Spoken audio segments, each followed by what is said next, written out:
Friday in Miami, it is the next-gen star against the all-gen star in our second semifinal. Ladies and gentlemen, from Australia, Fed Kygrios.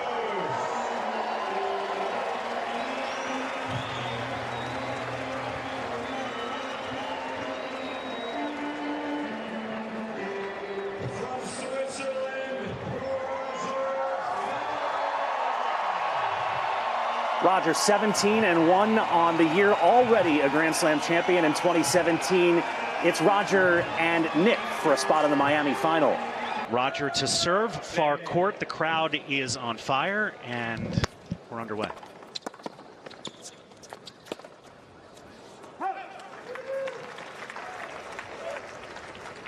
Love 15.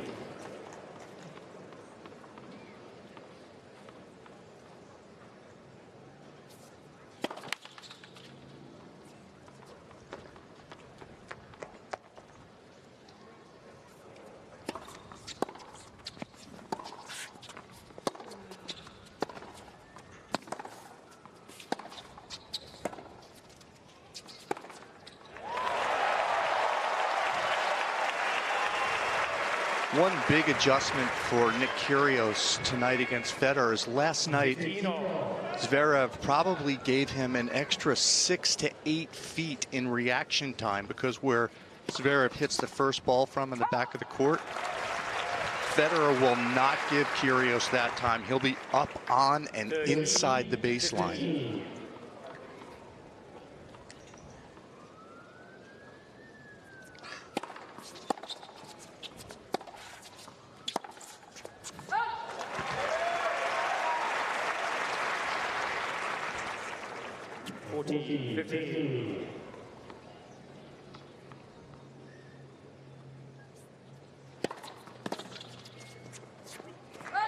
Well, after dropping the first point, Roger runs off 4 on the trot. He holds to get started.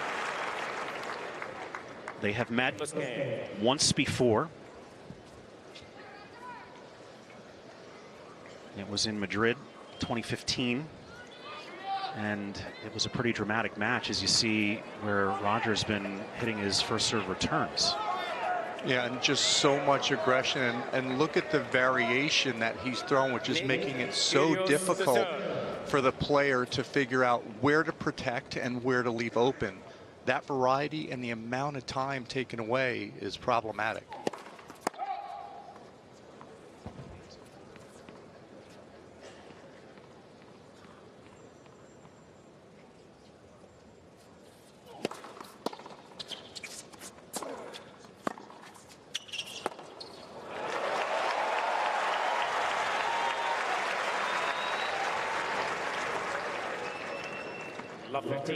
Previous meeting was in Madrid, 2015. 3 tie breaks. In fact, 14-12 in that third set tie break. Nick won it.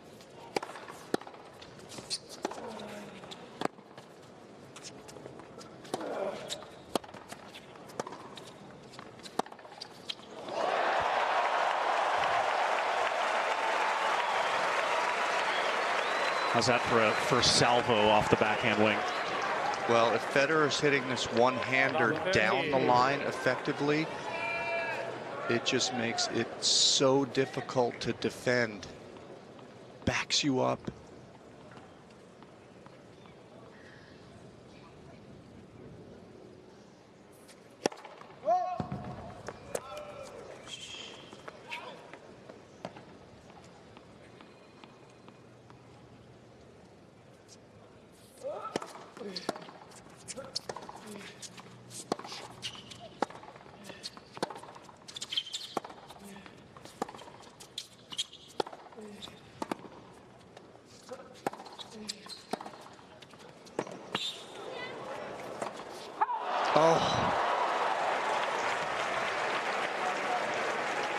Had that lined up for love 40. Yeah, and a terrific effort from Nick Kyrgios. His mom looks on to make Federer hit that one extra ball, but that's a gimme for Roger Federer.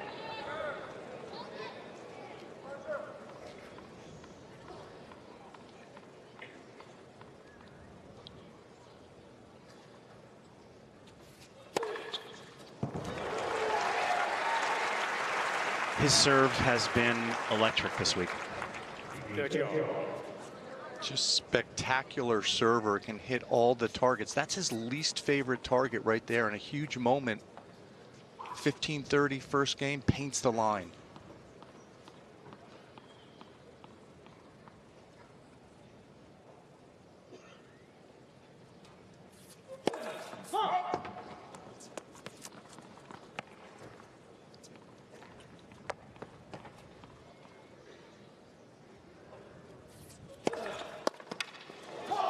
.126 on a second ball. So is that brave or is that crazy? 30. That's Nick. Isn't it?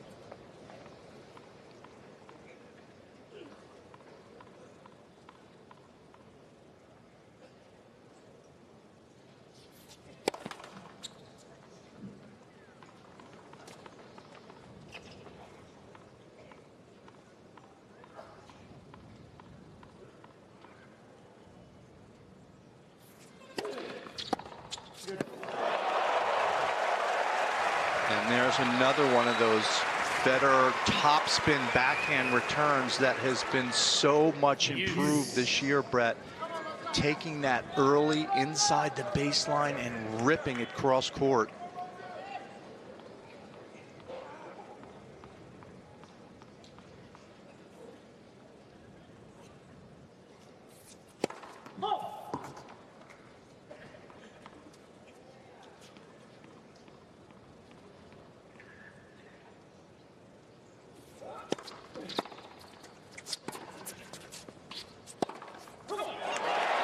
Break point for Federer.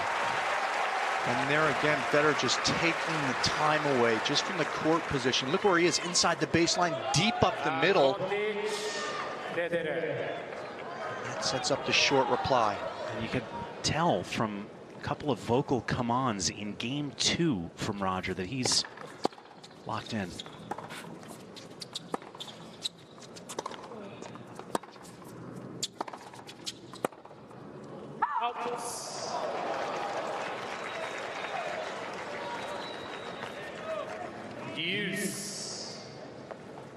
Roger, the 3-setter over Burdick, saving match points, beat Bautista Agut in 2 tie breaks the round before that, and Del Potro the round before that. It may not be the quarter of death from Indian Wells, but it's been no picnic.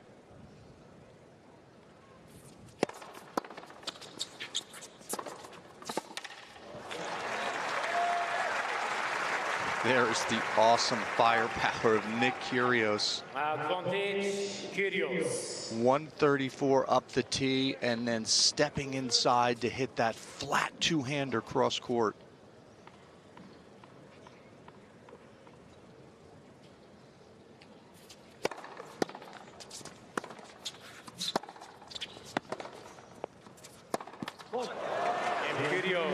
So Roger makes an impression on the opening Kyrgios service game, has a chance but couldn't finish. This is their previous meeting. How about that tiebreak scoreline? This was a brutal one. Roger had a couple match points earlier on in this tiebreak, and Nick Kyrgios with that huge win in Madrid. So that was their first meeting 2 years ago. Again, it was food poisoning last week in Indian Wells that canceled their quarterfinal meeting. Roger went on to beat Jack Sock in the semis and Stan in that final.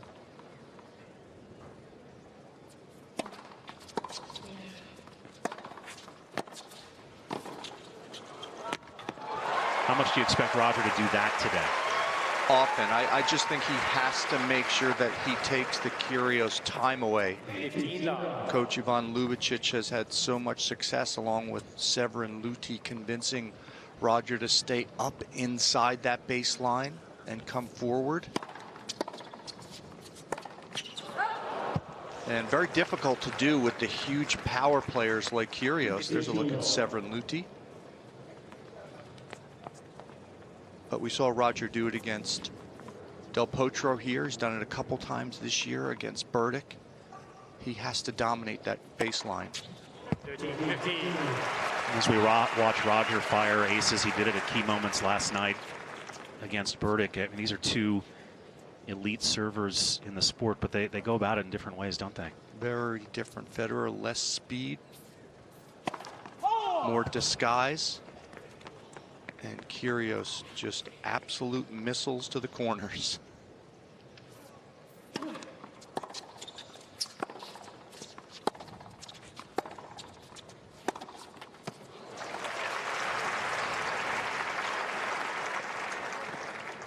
The first thing you think about with Kyrgios is not necessarily his serving stats. You don't think of him like Isner or Karlovic or some of those other guys, but he's right up there with all those guys. What was that?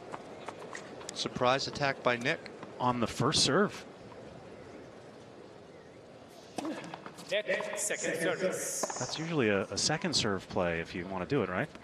One would think 40-15, maybe a donation point. Just running towards his chair.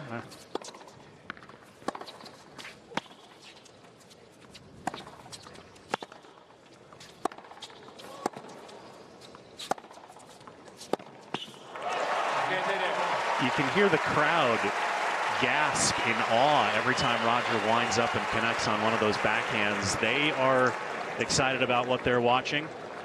We are too. Leads 2-1. Pretty sky over Key Biscayne as we dig into this semifinal match. Brett Paul and our Tennis Channel crew, glad that you're with us. And I know the court positioning is something that you're keeping a close eye on with Roger. Yeah, you know, Nick Kyrgios was so good last night with Zverev because Zverev gave him that extra 6 feet. Big, powerful ground strokes from Sasha Zverev. But Roger Federer, when he takes that 6 feet away from you, it really limits your ability to control the tempo of the rally. So Nick's going to have to get the first strike in these rallies to avoid having to defend.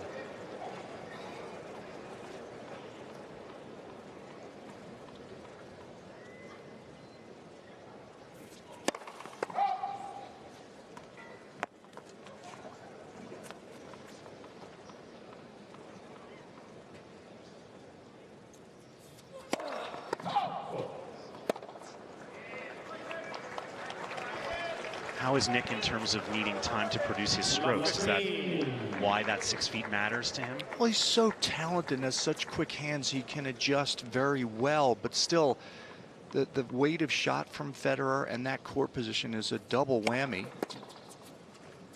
And also, let's not forget, Nick is still maturing physically. So while he's an incredibly gifted athlete, he's going to get even better. So he does need a little bit more time because of his size, because the length of his limbs takes his arms a little bit longer to produce everything.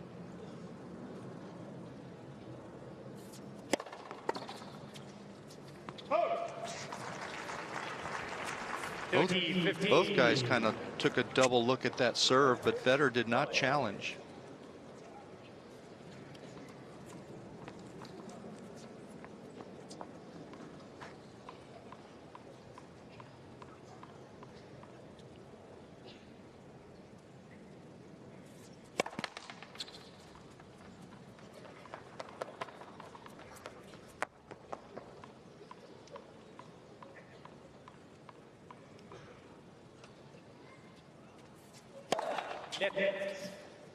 Second service. That was 130 on the second ball.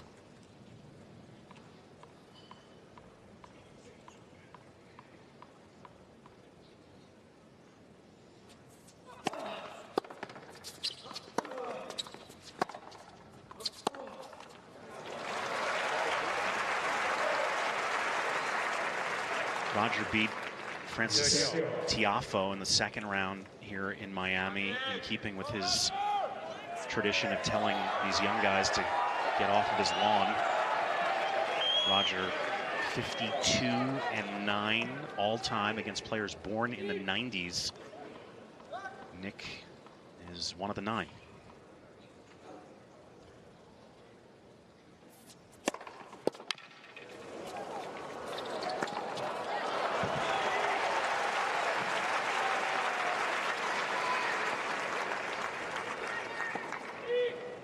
It's funny, when we started tracking that stat with Roger a few years ago, guys born in the 90s, That was really young. All of a sudden, guys born in the 90s can be 27.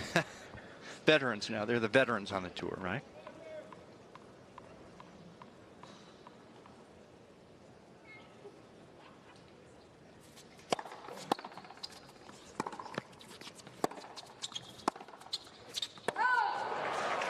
So you could see right there, Brett, just that ball gets on Nick so quickly.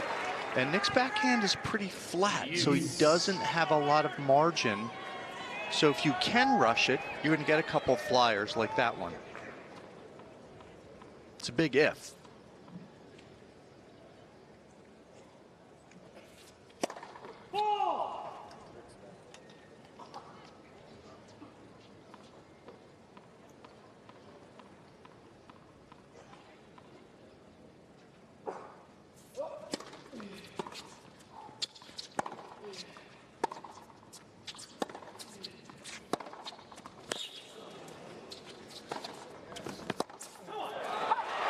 Second straight game with a break chance for Roger.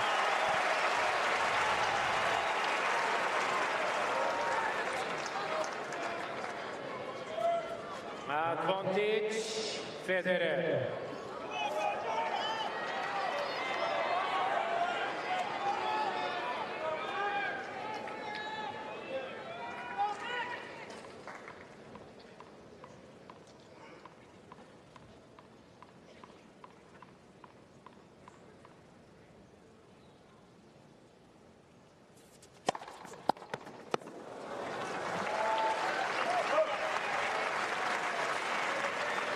Just a tremendous spot serve up the tee. That's his favorite location.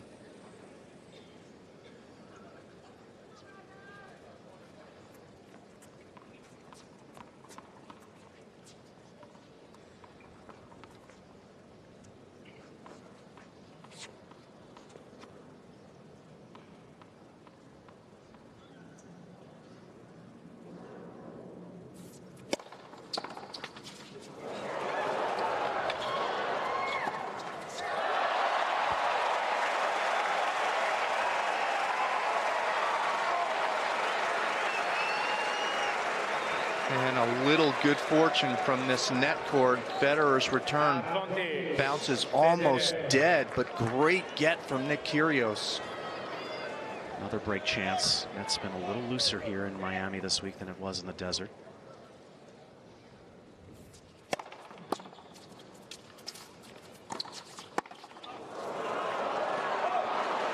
And look at that, Kyrgios goes out wide with that one. Just great variation from Kyrgios on that serve location. So when Roger takes that time away from Nick and he sometimes gets on his heels and has to, you know, be rushed, I mean, does he move back to give himself more time? Because that's not necessarily a piece of real estate you want to forfeit either.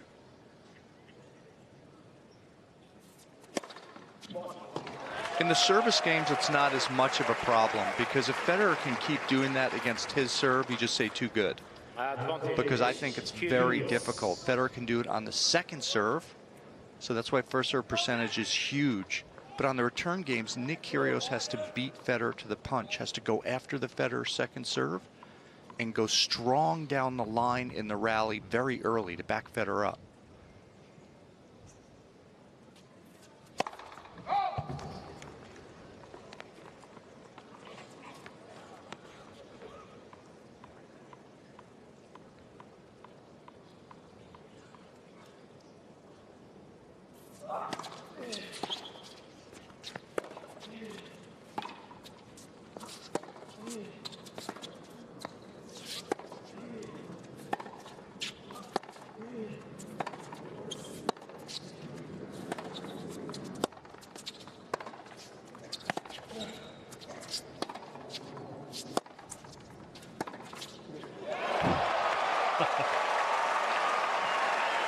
That was kind of a mix, some of that variation that Roger used to use a little more liberally, and some of those big driving backhands. A couple of very nice slices at the beginning, but then look where Roger ends up, and look where Kyrgios is. That last backhand, Federer's got 1 foot inside the baseline, and Nick Kyrgios is about 4 feet behind it. That is going to be problematic.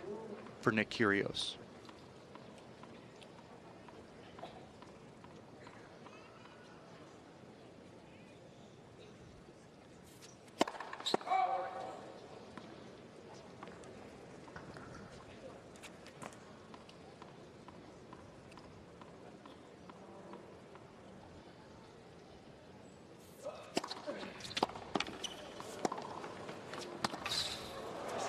What a second serve from Kyrgios. 98, but just a beautiful cutter off the court.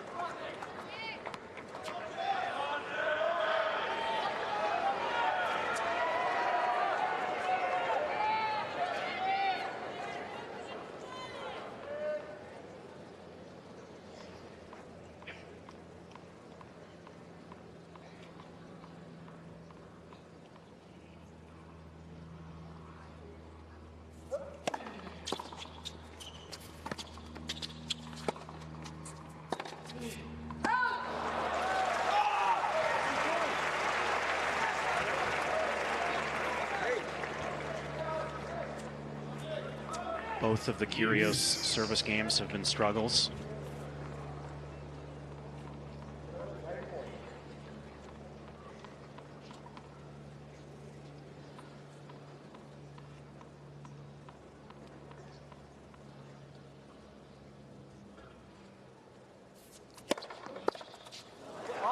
Just pure heat there, 132. Missed his target a little bit, but Federer just beat with the pace there.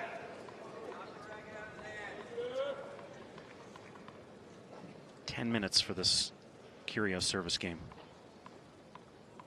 His 25th service point. Rogers played 10.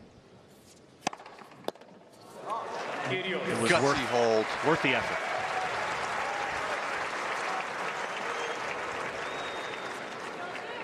Quick reminder that Tennis TV is at your disposal to watch all the ATP matches throughout the Miami Open, the official ATP tennis streaming service. Go to tennistv.com/TC for information on how to subscribe.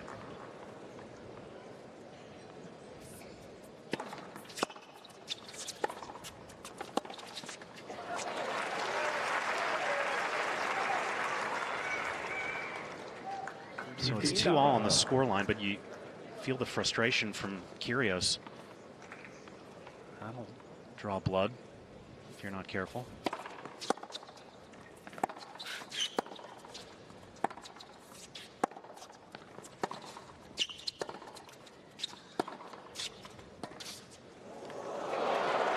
That's a little bit of a bailout, kind of too deep in the court to try that ball against Federer. Nice two-hander early in that rally from Kyrgios down the line. But again, just trying to wrestle away some of that control from Federer in these rallies. Little serve and volley from Roger. You always talk about scoreline awareness on those plays. 30 love a good spot. Perfect spot. Another one here would be great.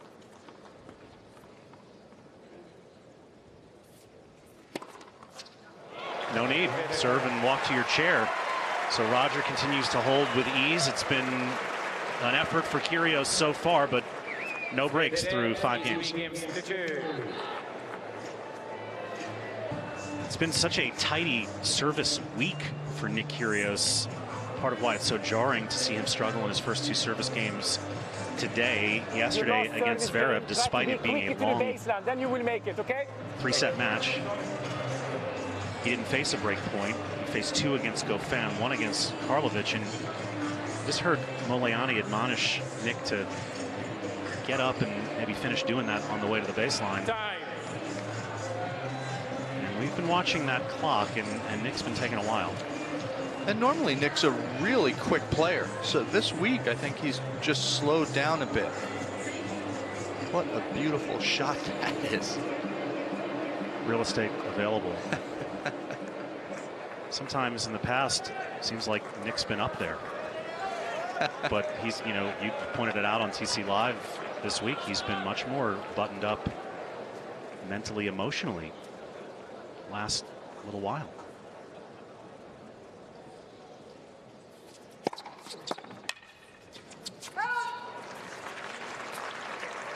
15 down. There's Ayla Tomljanovic.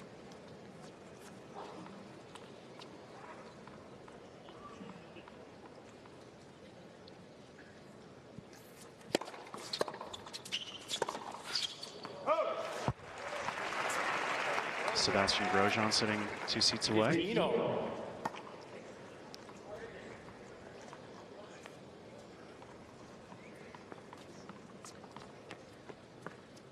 Does that suggest that Nick is auditioning someone? Well, Sebastian's lives in Fort Lauderdale, where Ayla spends a lot of time as well. Don't know if he's got an affiliation through the academy as well, if he's spent some time with Nick or Ayla. That wouldn't be a bad suggestion. If you look under coach on his bio page, it's blank.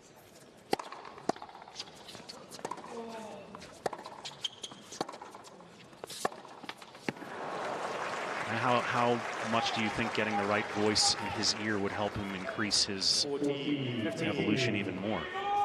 As long as that voice goes along with the other voices in his head.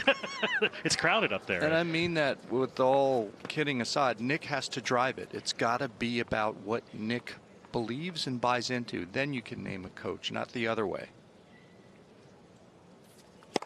Net service. Several have tried.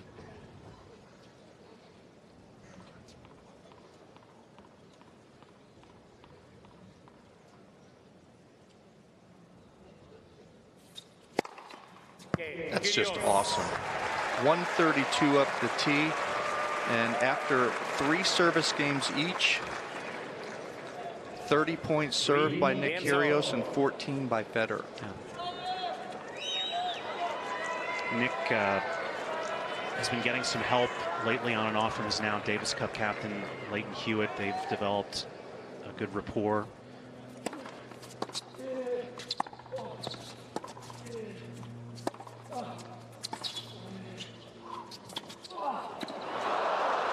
Was that even though he didn't execute it, a better spot to do it positionally? Yeah, but I don't know why he went for such a big angle all the way over there over the high part of the net.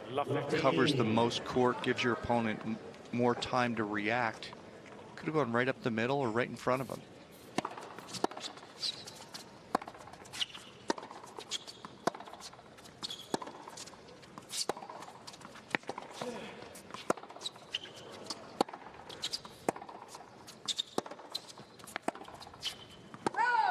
Trouble for Federer.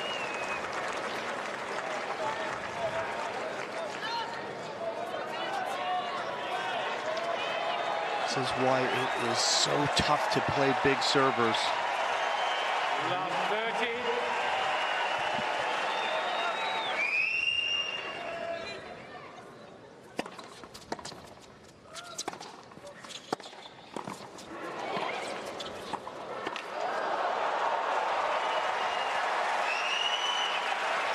I think they both outguessed each other a couple of times there. 15-13. Roger is going to want to finish points at the net, but you come in against Nick at your own peril. It better be a specific approach.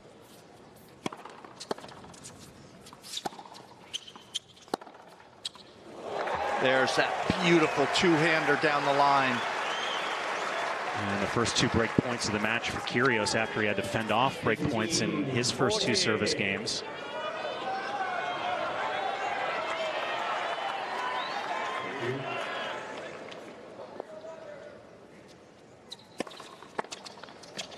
Well, they're both up front. A Sabin attack from Nick on the first serve, and Roger was coming in, and I thought they were going to duel. 30. When's the last time you saw both guys at the net off a serve in a singles match? Maybe the last time I played. 40 years ago.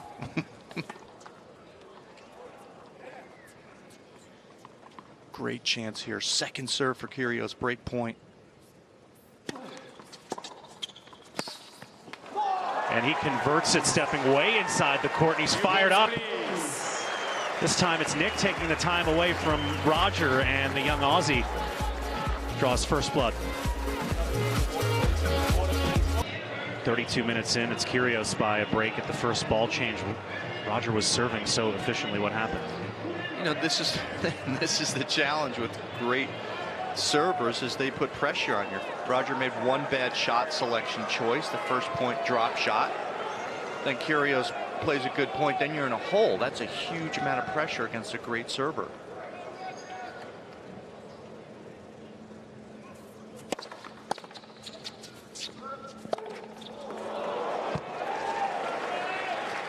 And that was a total mishit forehand winner. 15 down.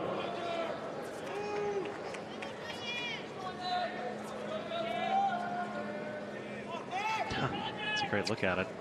Bottom part of the strings. That's how much topspin he generates. It still found its way into the court.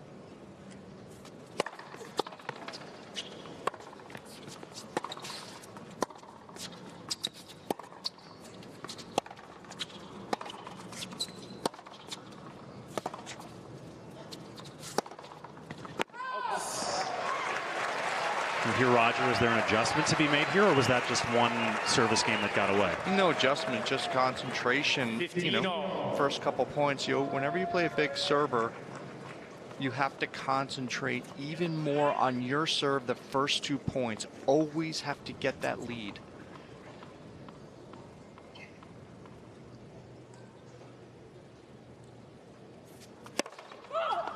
Ooh, that got her. Ouch.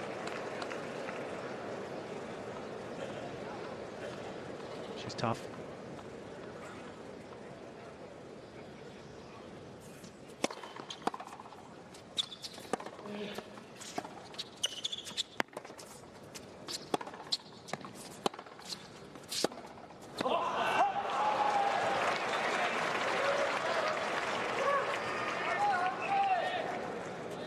Has he hit more slice backhands today than he has lately? Probably a few more, but I like the variation choices so far.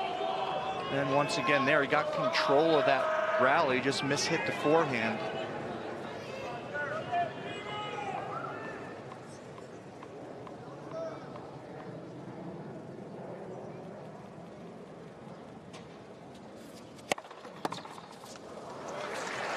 And 39 at the body is going to work. 14, 15.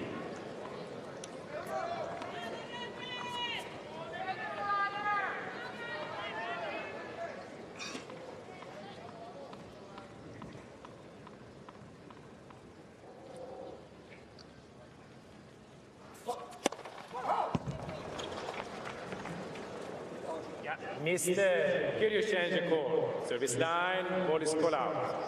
Back on the line, I think. Back. Could be close. 141. Oleani thinks it's good. He's right. Ball is overturned. Game. Kyrgios. 141 on that spot. That ball's not coming back. Ever. Even if you guess right.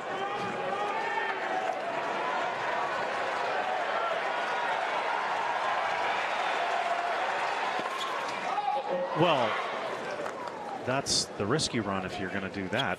Could lose something.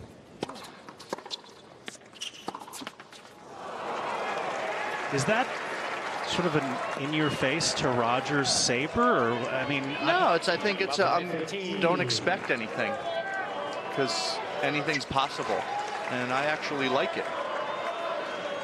It's the I'm going to hold my serve regardless, so I'm going to try a bunch of different things returning.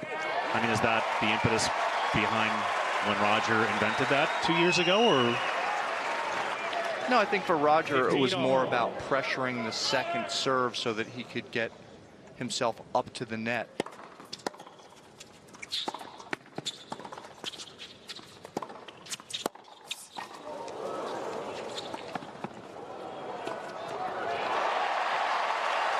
Nice overhead on the retreat from Roger. I think Kyrgios is a good statement. He's basically saying, I'm going to try a bunch of different ways to figure out how I can make your serve game uncomfortable. Because I'm not going to lose my serve. It's certainly unlikely on a first serve, you would think, to be able to handle that with your nose on the service line. The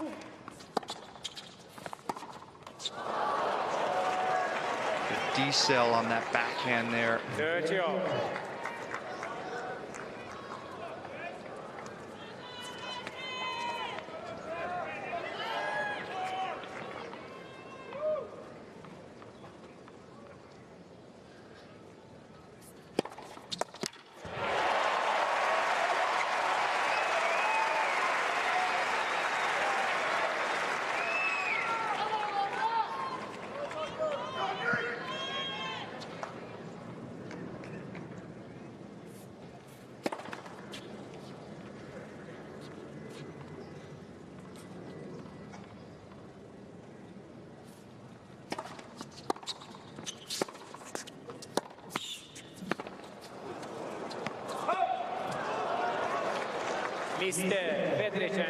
Roger going to challenge here. Molayani would have been the chair umpire in their match in Indian Wells 2 weeks ago had it taken place, but it didn't.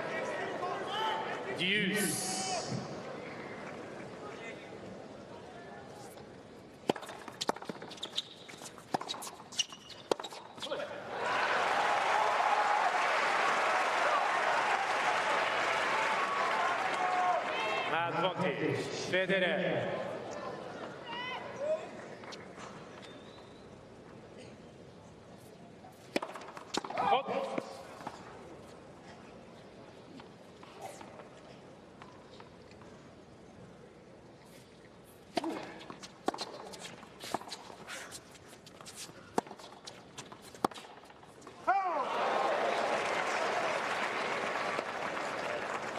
Nick has really had one quote-unquote bad loss all year. Unfortunately for him, it was at his home slam. He lost to Seppi in the second round there.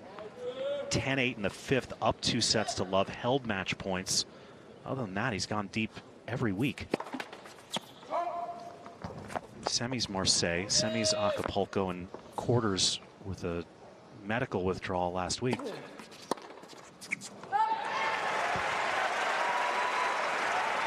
That's a better second serve for Federer going at the body. He's got to get out of the pattern of just hitting kicks to the Kyrgios backhand.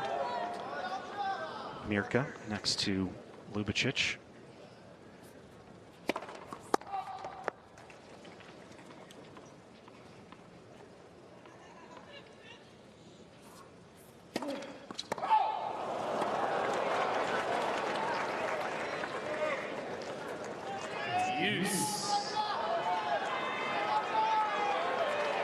He doesn't double fault a lot. Maybe that's a nod to the pressure that Nick is putting on right now.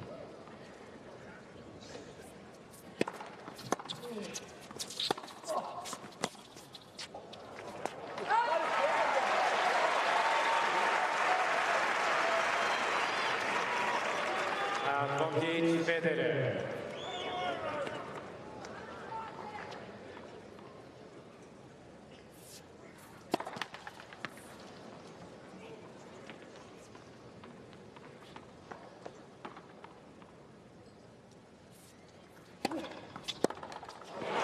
All right, so Roger holds his serve, will make Kyrgios serve out the set. That'll be the task when we come back. Kyrgios is against the ball.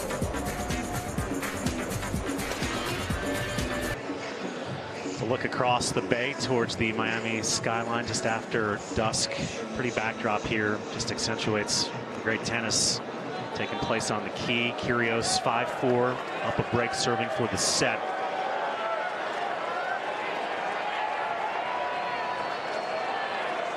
He's ready.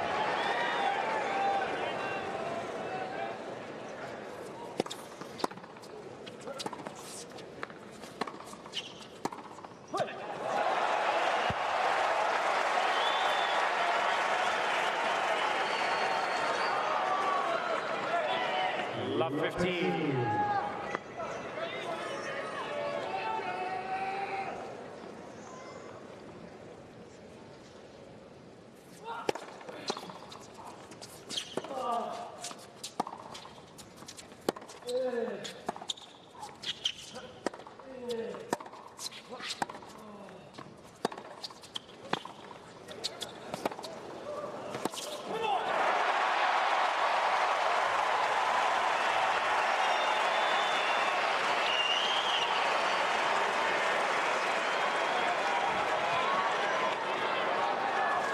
Years the age difference. 13.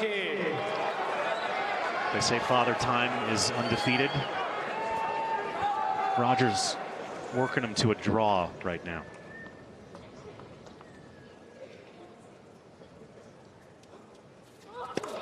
$15.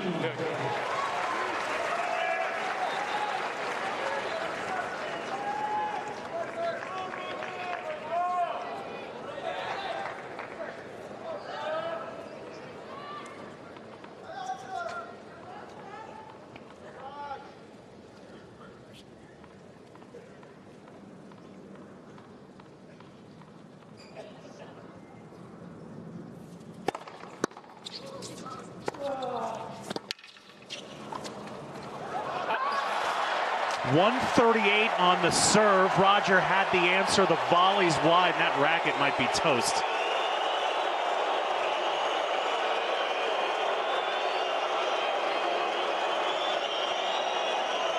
That was the first little hiccup from Nick Kyrgios. Great serve, and that's a routine volley. Just a little late and blocks it wide. And he is getting no quarter from the crowd. 14. Thank you, please.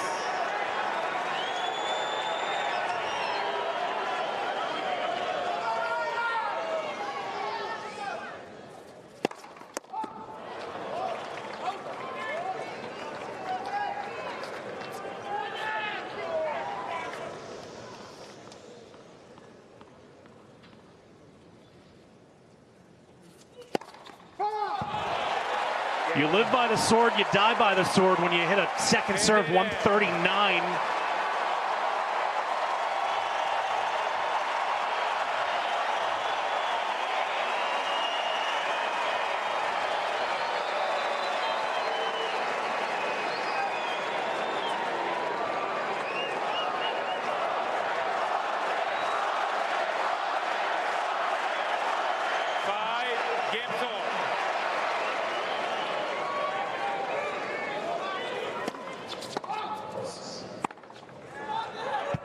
Very important for both players right here. First 2 points, composure. Lots of emotion right now.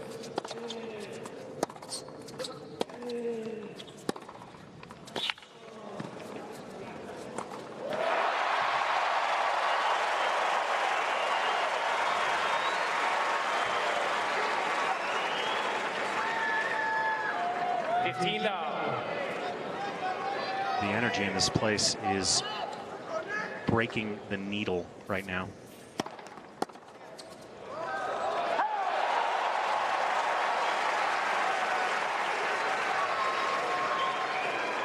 They're not anti-Kyrgios by any stretch. They just love this guy.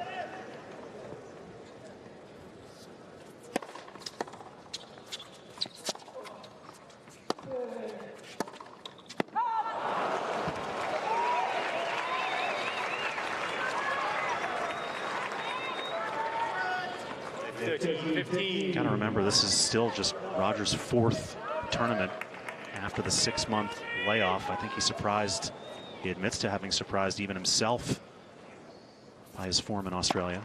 14-15.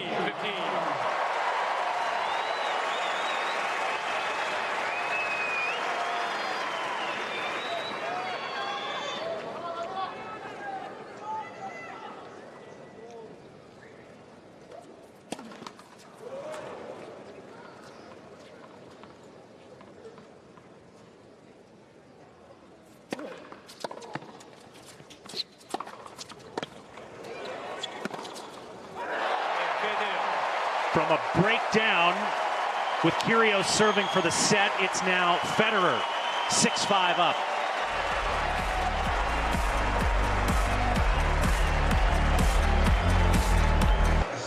We were watching both guys on the changeover, and the juxtaposition of sort of their comportment was kind of telling. You could tell who the 35-year-old was that's won 18 majors and who the youngster was, just up-and-coming superstar that was frustrated that just lost his serve. It was pretty clear. Pretty much. See how Kyrgios responds now.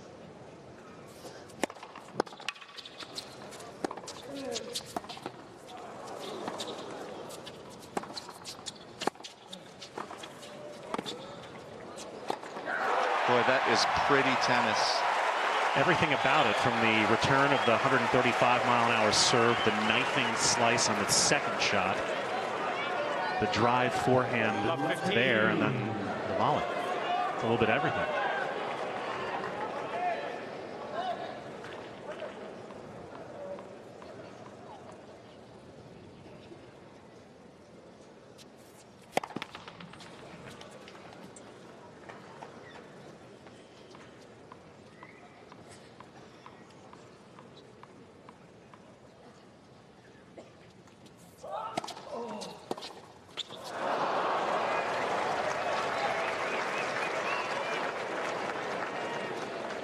Was an opportunity, love 15-second serve.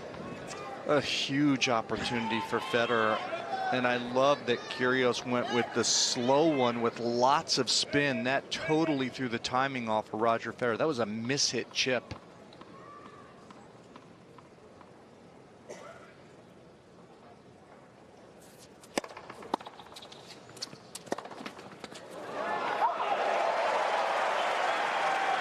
Nothing mistimed about Roger's returns. The harder Nick fires the serve, the better Roger hits it. And there's a warning to Kyrgios for using some salty language. And that tells me that Molayani did not warn him for blasting the racket a while ago. Otherwise, he'd be down set point.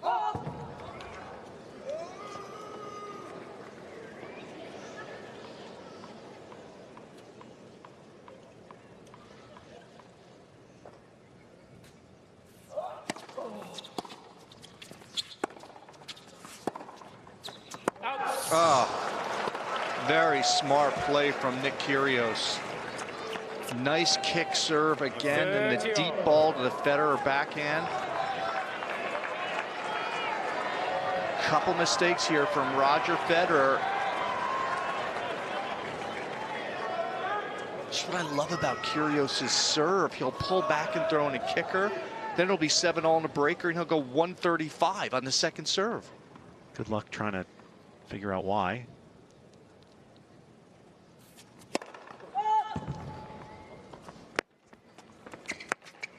Serving nearly 70% today, Kyrgios.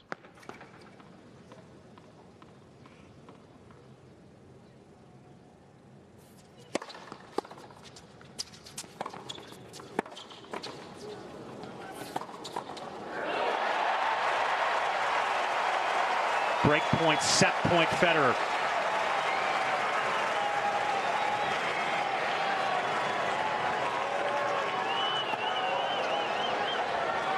Kyrgios' favorite serve is the big one up the tee. 13-14.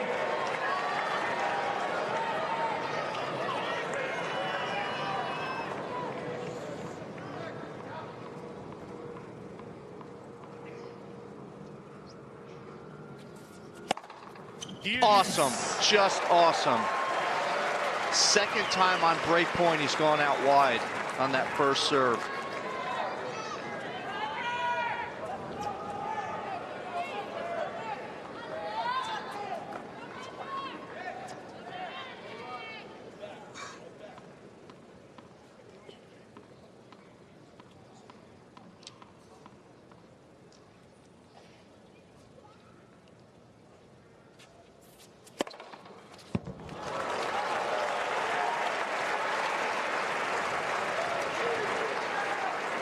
Only 3 guys held serve more often than Nick Kyrgios last year. Karlovic, Isner, and Raonic. Nick was an 89% hold your serve guy.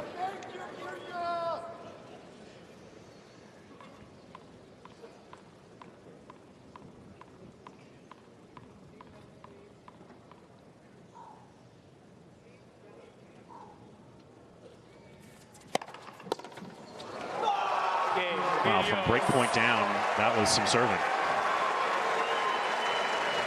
That is an absolute serving exhibition.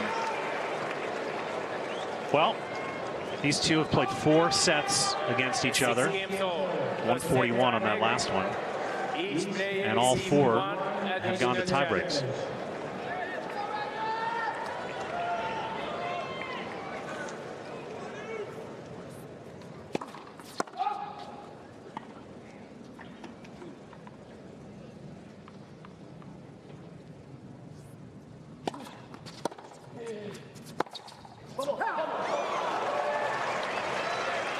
Mini break out of the gate for Kyrgios. 1-0, Kyrgios.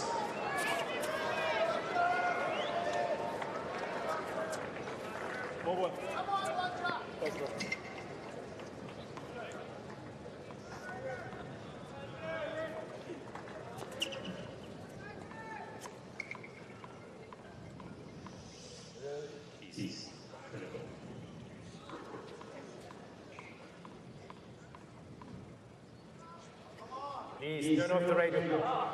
Please don't. Let me take care of it. Thank you. You don't want Nick getting into it with the crowd. Please.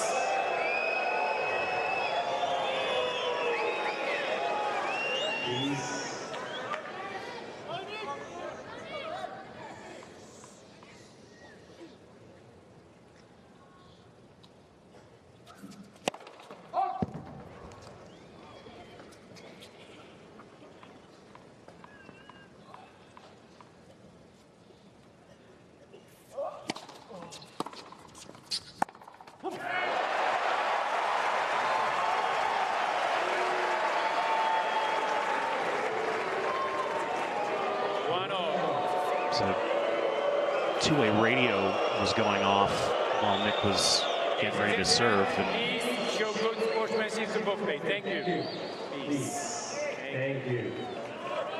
that's what got him irritated at first, and now that last point did.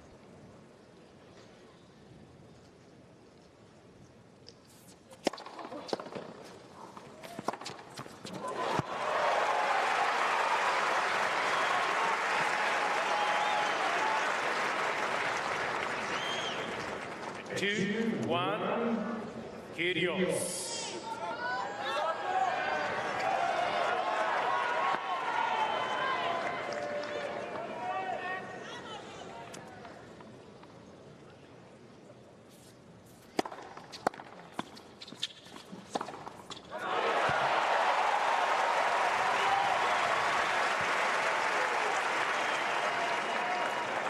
Both of these guys have played 4 tie breaks this week leading up to this semifinal. Kyrgios is 2-2. Roger is 4-0.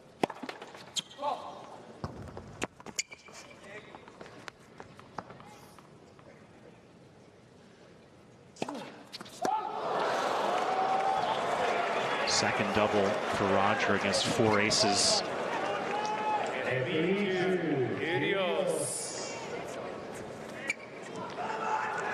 That can be a byproduct of the Kyrgios coming forward, pressuring the serve of Federer.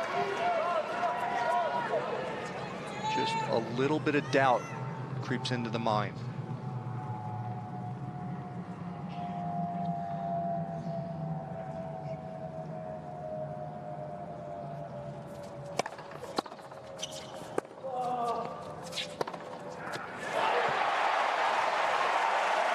Six points, 4 to the receiver, so they change ends at 3-all.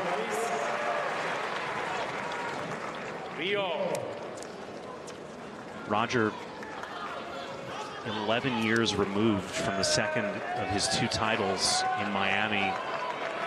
Won in 05 and 06, back-to-back. Kyrgios equaling his semifinal here a year ago, which was his first ever at a Masters 1000, and this is his second.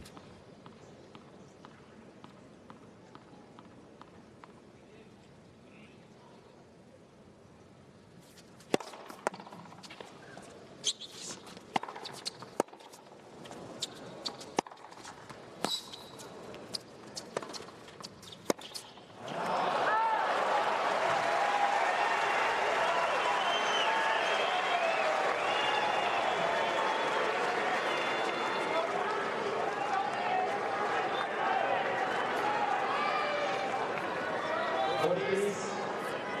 4-3, Kyrgios.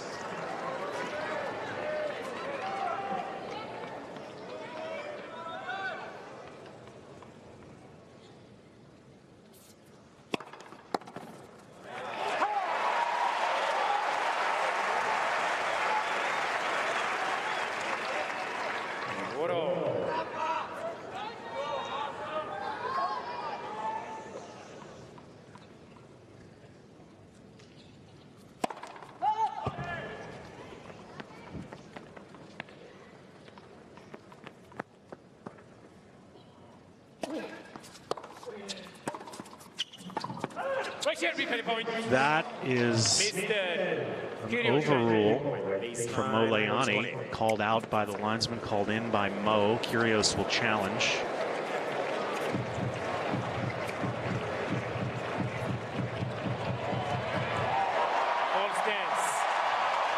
Bad news for Nick is it's a first serve. Roger's shaking his head a little bit, but they were in neutral there. Nick hit a good ball off of that deep to the Federer backhand.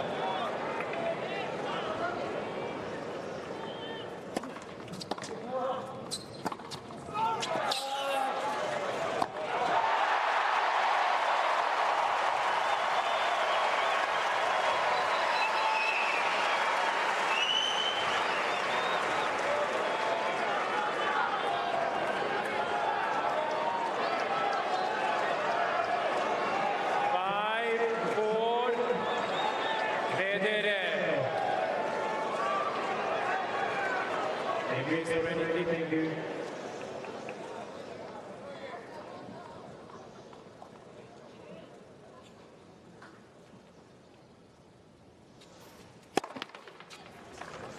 Peace.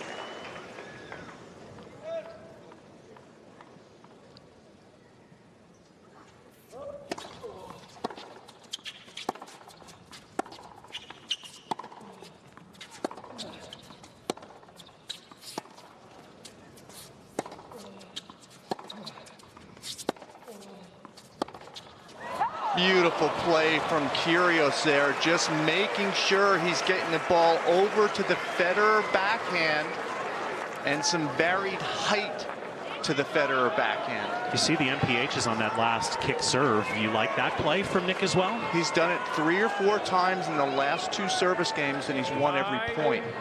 5-0. Testing that improved Federer backhand over and over in that rally, and it worked.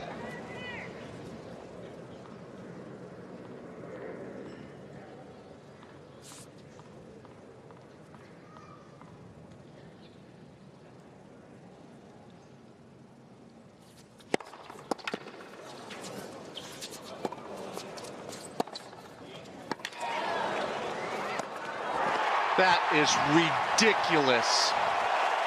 136 on the serve from Kyrgios. Federer stabs it, somehow finds the court, and he manufactures a mini break and a set point.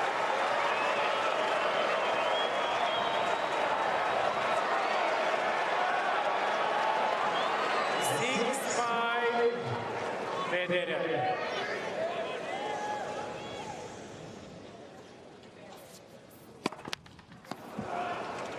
Thank you.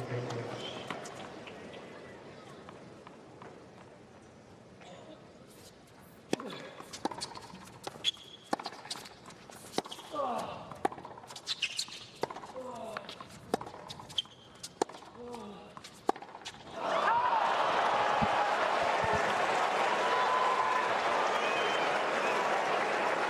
Again, Kyrgios playing like the veteran there, starting the rally and keeping that ball deep enough so Federer can't step in and crack the one-hander.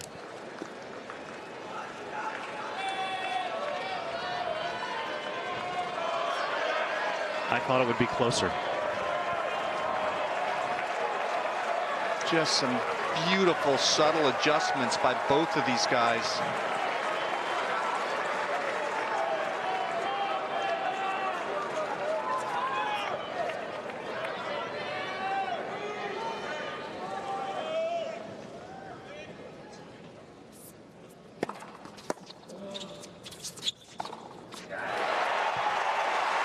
Another set point for Federer. This one, unlike the last, will be on Nick's serve.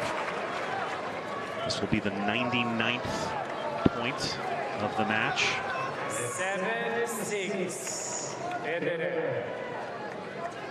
51 for Roger, 48 for Nick.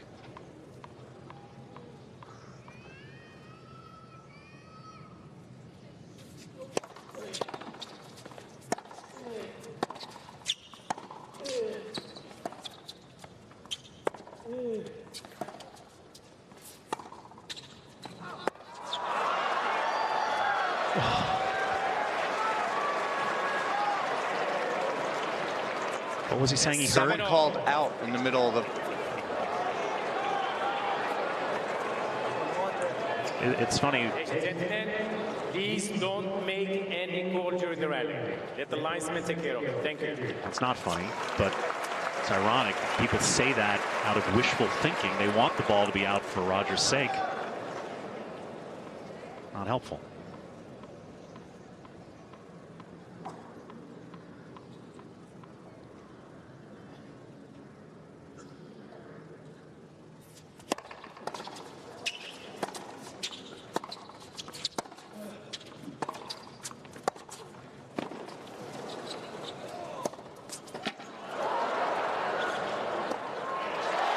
That is just incredible tennis from Nick Kyrgios.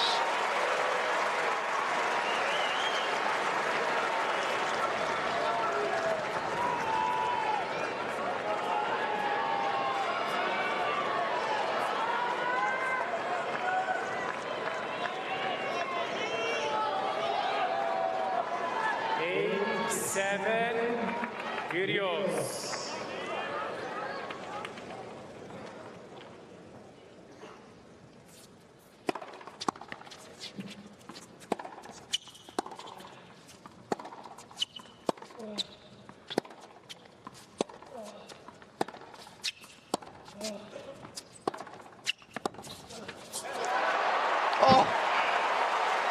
Could not tell for a moment which side of the net that was going to dribble over on. It came back on Nick's side, and by that thin margin, we play on. What's the pulse rate in that box? Probably higher than the two guys on the court. Awesome tennis. 8-0. Remember, in Madrid, it went 14-12 in the tiebreak.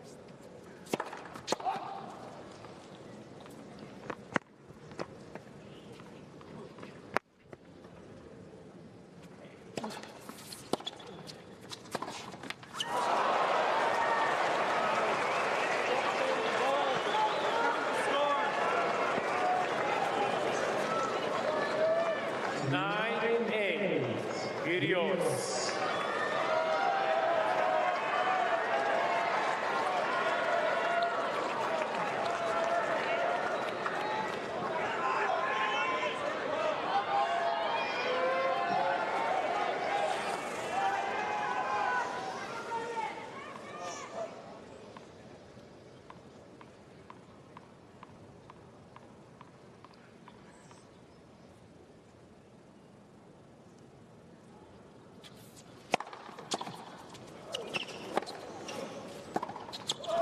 Oh my goodness.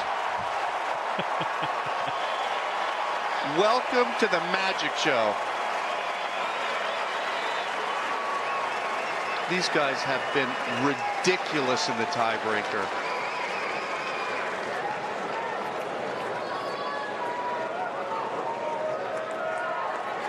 132 on the serve. Roger clean picks it on the backhand. And somehow he has had the answer on return for Nick's biggest serves of the day. If he can get his racket on it, it's coming back. You can't always get your racket on it.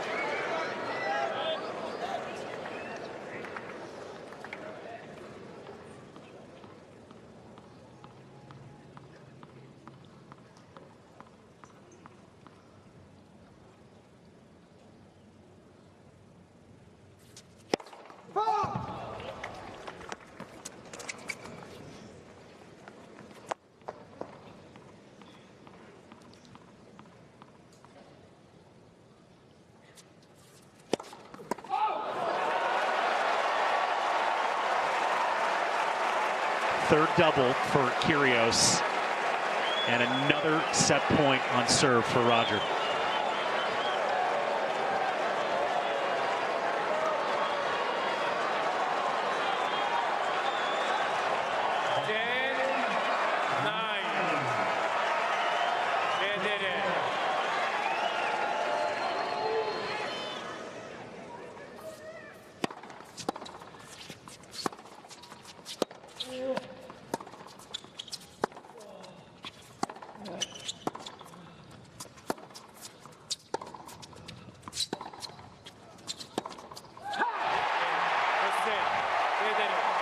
An hour and 13 minutes. Are you entertained?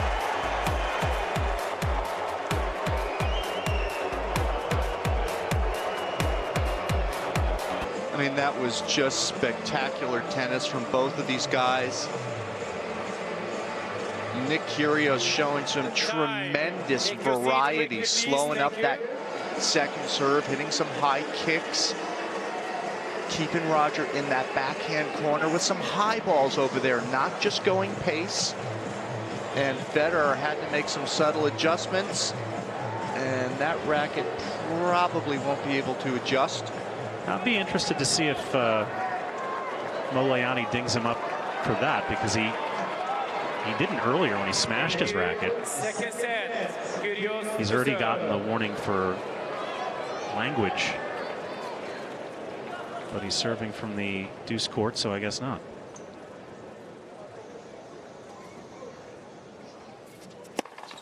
Service.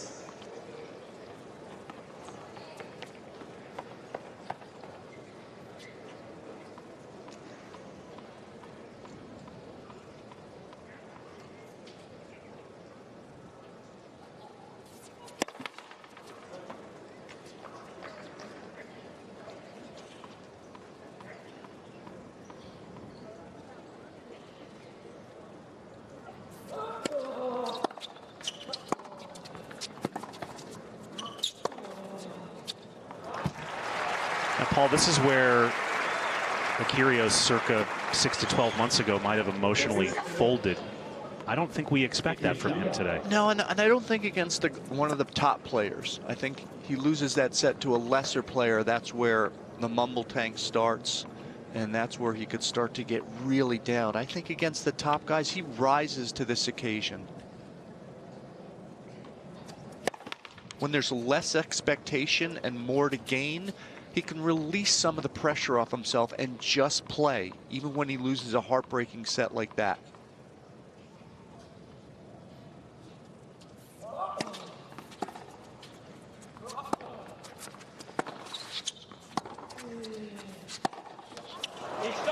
It's amazing how Kyrgios, in the span of 3 or 4 months, has changed the narrative at the very least, because a lot of people have already forgotten that he was suspended at the end of last year for, pardon the expression, tanking. And it goes back to the Shanghai match against Misha Zverev, where he was just horsing around and not giving full effort. And he's changed the narrative by virtue of his tennis.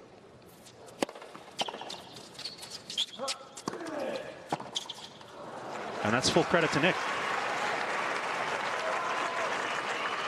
The last couple of months, he's looked like a guy who cares an awful lot.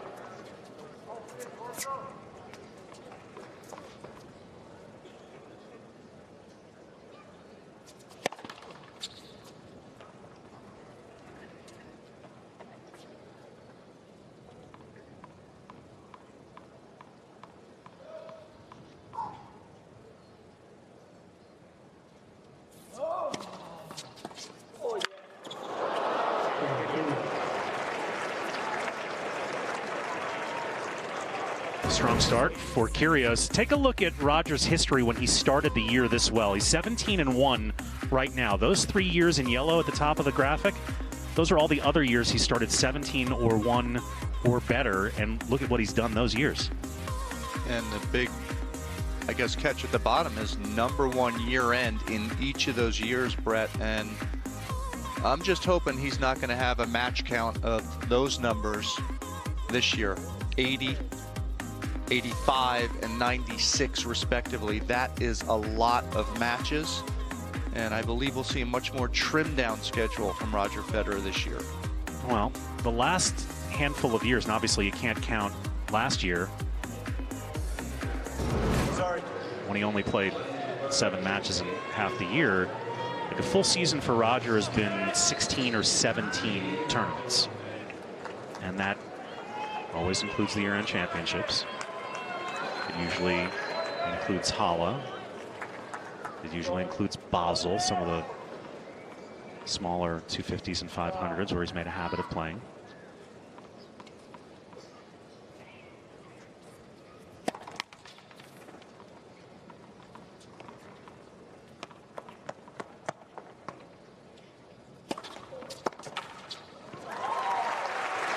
I know you say that he doesn't much care about the ranking or being #1 at this stage of his career, but if he keeps winning, he may not be able to help it. Yeah, and if it's a byproduct, that's terrific.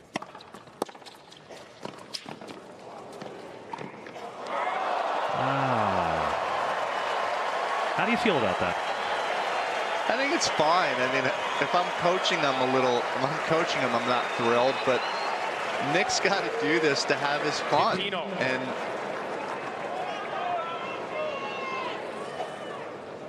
so he did it, I don't know, 5 or 6 times yesterday against Zverev, and some of them were awesome, and he cost him a second set. Yeah, that I don't love, where he manufactured it between the legs. If anybody were, and listen, it's, you know, Nick being Nick, we can chalk a lot of things up to that category. Some people would suggest against a guy like Federer that's a hair disrespectful. I think, yeah, you can say that, but you have to take it in the context of what he doesn't mean it that way. He means it to have fun. But sure, would I do it? Not my personality against the most accomplished player ever to play the game. But I started to compose a tweet last night when I was watching him hit all those tweeners, and it was along the lines of,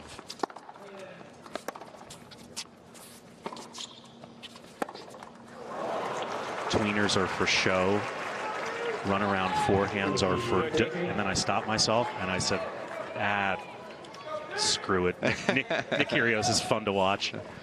He is, and I think it helps him continue to have fun. Like I said, though, when it comes in moments, crucial moments, down set point yesterday, that's when I start to just struggle with it.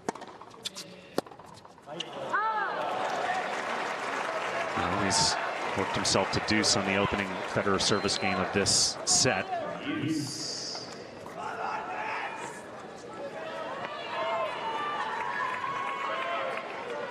First night match for Roger this tournament, which is interesting.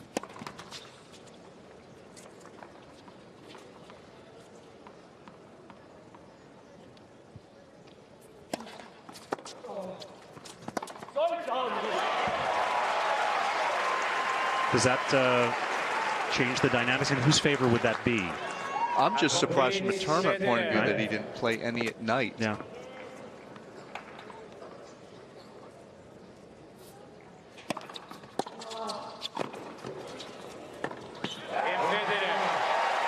Personally, for him, he generally didn't have a huge feed. I've never been around a player that really didn't care that much about stuff like that. So he wasn't constantly sending you into the tournament director's office? No, not really. I mean, I can remember a million when do you want to play? I don't know. Whenever. When's good for them? Roll the balls out, I'll be there, right? He generally doesn't waste a lot of energy on stuff that he feels like shouldn't be, that should be inconsequential.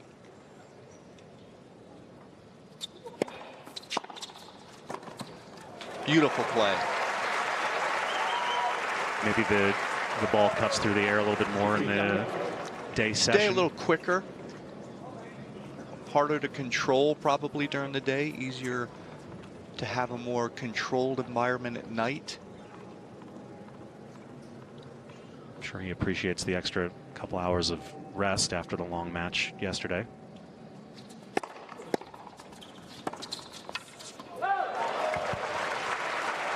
That wasn't an automatic hit and come in. That was a 132 first serve. Federer saw that he hit a good return and then took a couple quick steps, and that just threw off Kyrgios's concentration. Was not predetermined.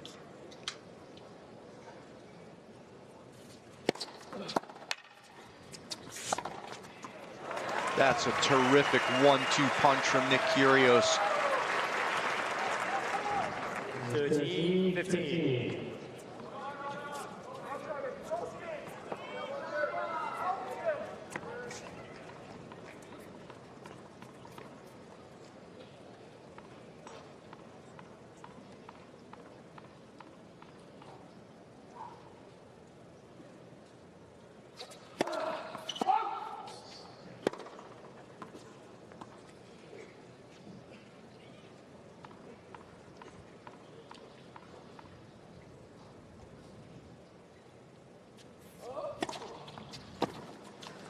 It's just a nasty short kicker.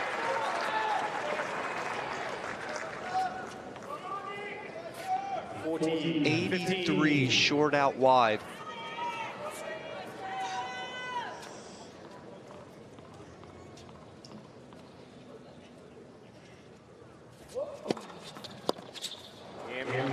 .103 sliding out wide the other way, so Kyrgios holds for 2-1 on serve after the first changeover of set one.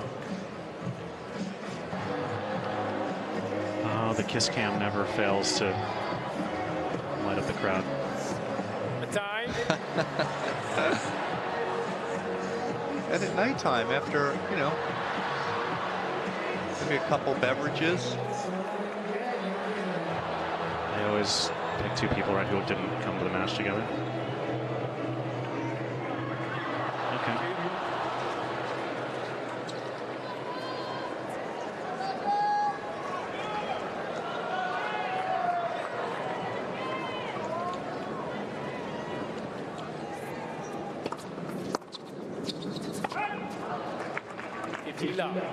Nick forgot to change his rackets. This is a ball change.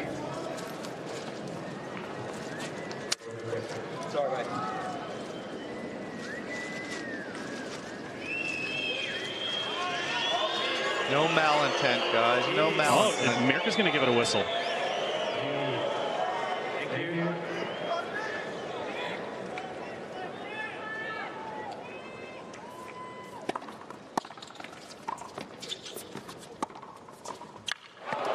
Beautiful feel. And a nice disguised two-handed pass from Nick Kyrgios. That is so difficult to read, his two-hander. 14. Roger's got a groove going right now.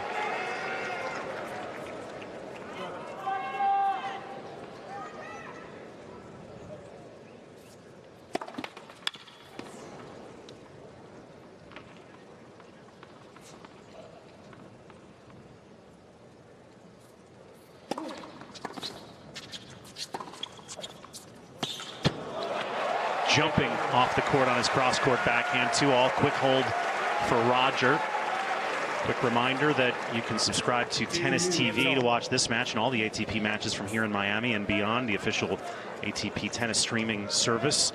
Live matches, unlimited replays, thousands of hours of on-demand classics. Go to tennis.com/TC to subscribe.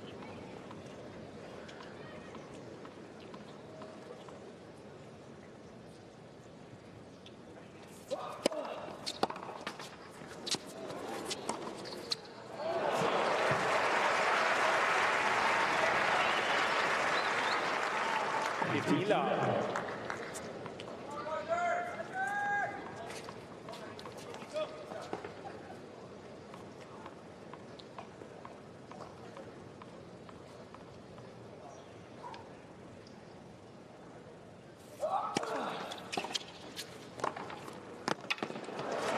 What do you expect Roger to do about the clay season, Paul?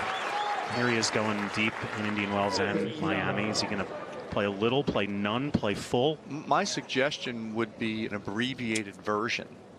And what that looks like depends on what he feels he needs to get ready for the grass. Look, his best chance is to win Wimbledon, so he goes backwards from there and makes that the priority. And 14 love. the worst thing for that goal would be to play all the clay: Monte Carlo, Rome, Madrid, Paris. Is there any scenario in your mind where he plays none?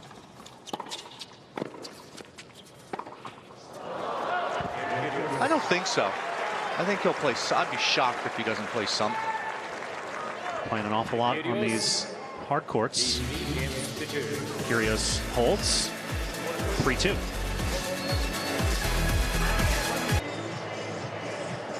It's been an emotional and physical match so far, but at least Nick was enjoying the music on the changeover. He did have a nice little rhythm going, trying to stay relaxed.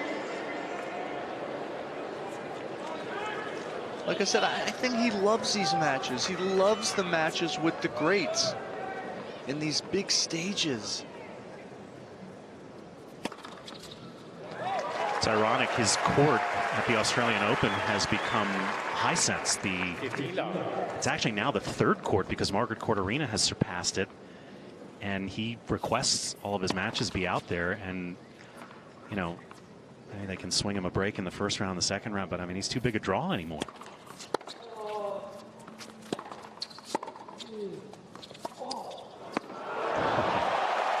Wand work.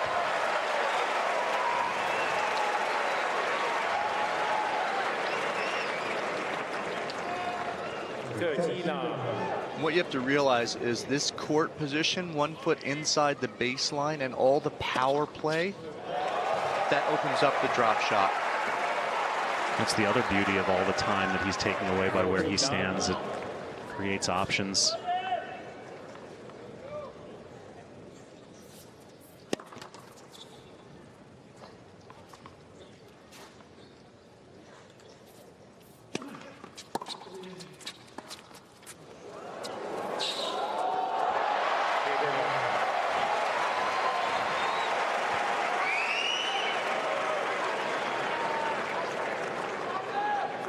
Games on.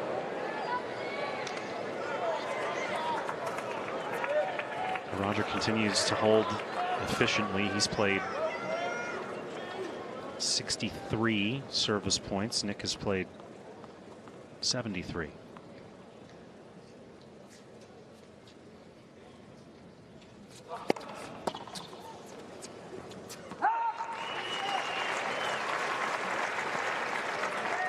Love.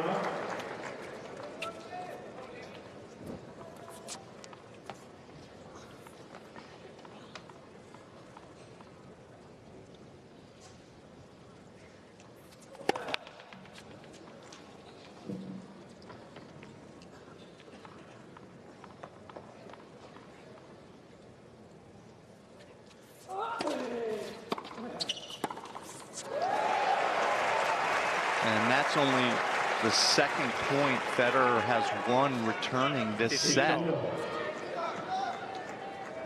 Kyrgios has picked up that success rate on the serve.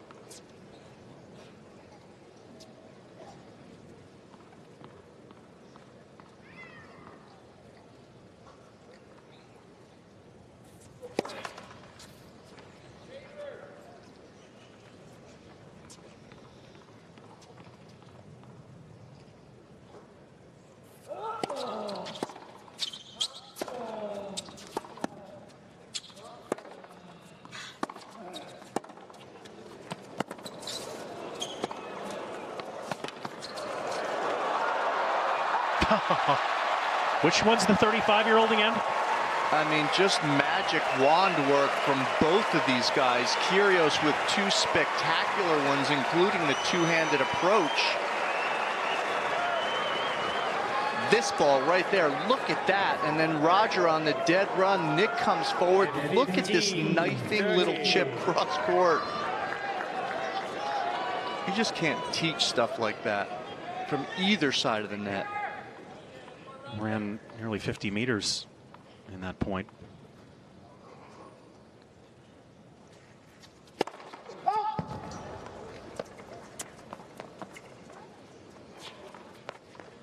See if Roger waits for that shallow kicker, or does Nick go huge up the tee?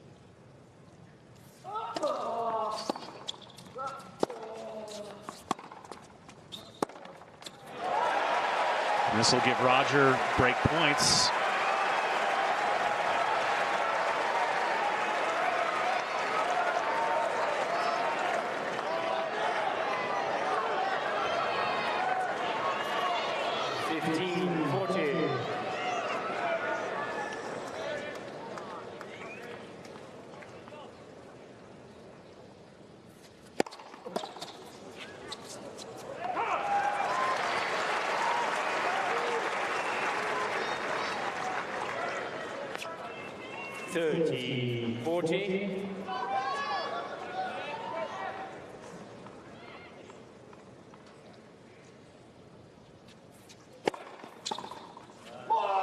Oh, that one you got to make. Serves his way out of trouble.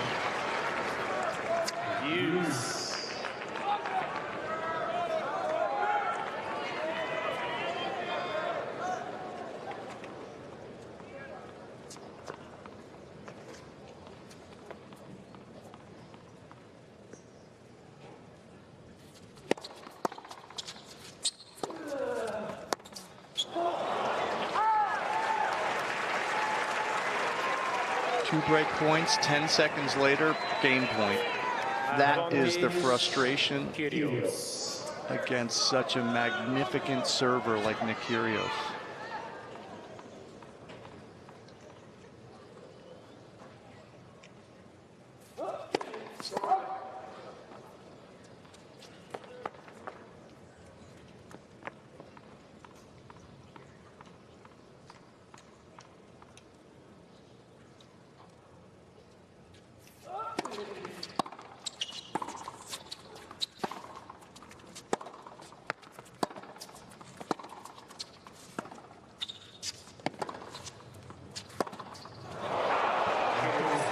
Huge hold at 3-all. All right, so Nick pushes to 4-3.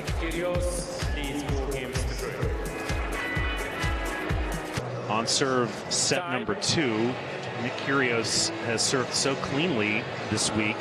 Didn't face a break point against Zverev, faced 2 against Goffin, 1 against Karlovic. None of those guys broke Nick Kyrgios. Ironically, the only guy to break him this week until today was the first guy he played, Damir Dzumhur, broke him twice in the first match of the tournament for Nick.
title last week in Indian Wells was the 90th career title for Roger.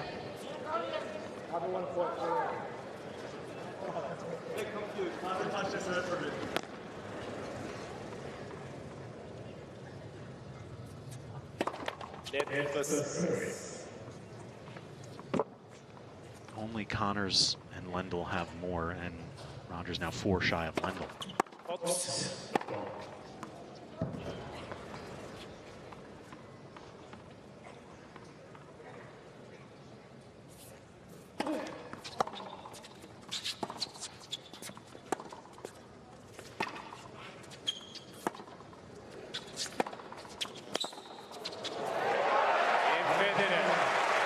Can't play cat and mouse with him either.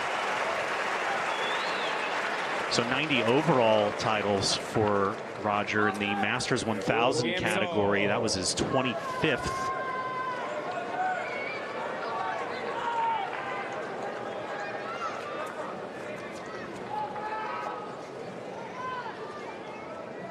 That puts Roger 3rd on the all-time list. Only Djokovic and Rafa have more.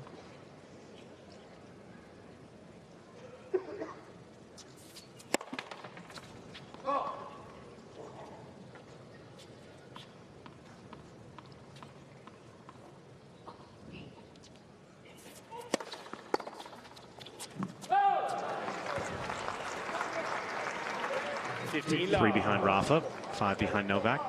Remember when Andre's 17 seemed like it was unreachable? I mean, how about this era with these 4 guys?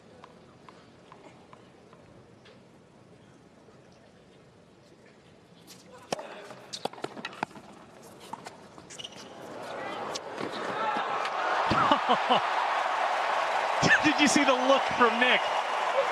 Priceless. That was just awesome. As if to say, who are you, man?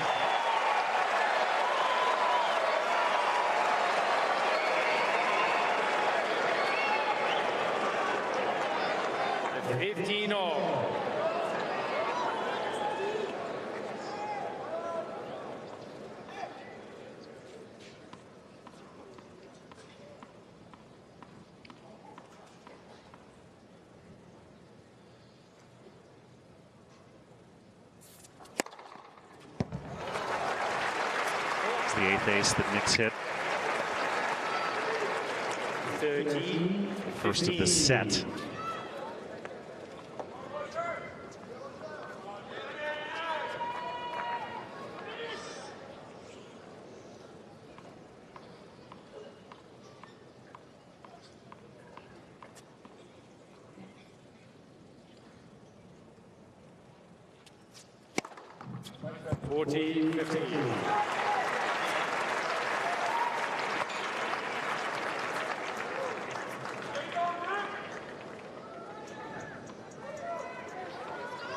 Monte Carlo and Rome, by the way, are the 2 Masters 1000s that Roger is missing from his portfolio.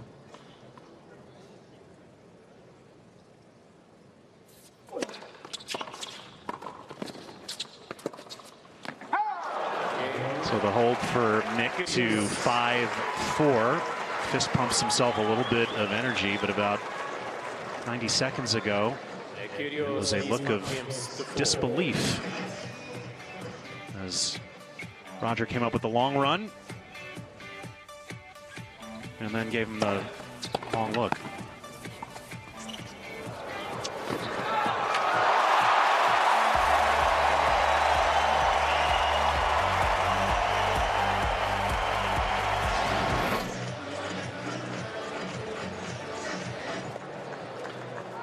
It's gone according to serve through 9 games of this second set.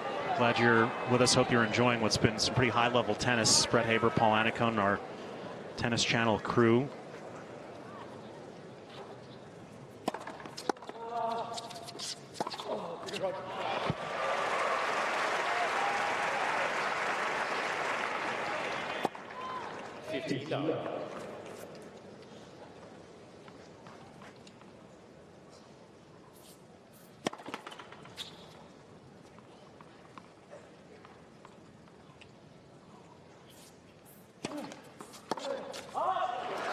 Paul, you started working with the new racket with Roger a couple of years ago while you guys were still together. Why is it happening now, some of these improvements on the backhand wing in particular?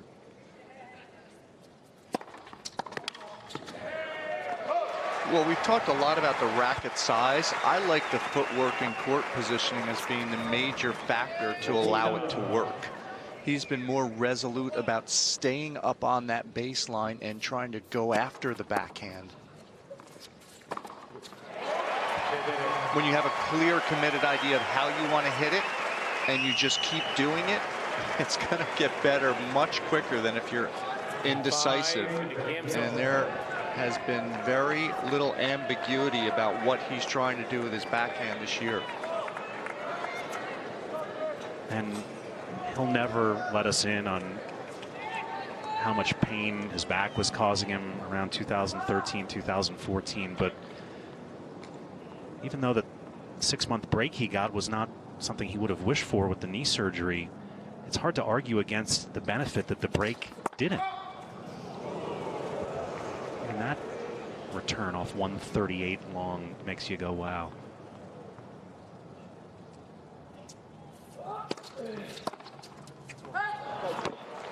Boy, second serve looks are so important now, Brett. At 5-all, business end of this set, that's a routine second serve for Federer.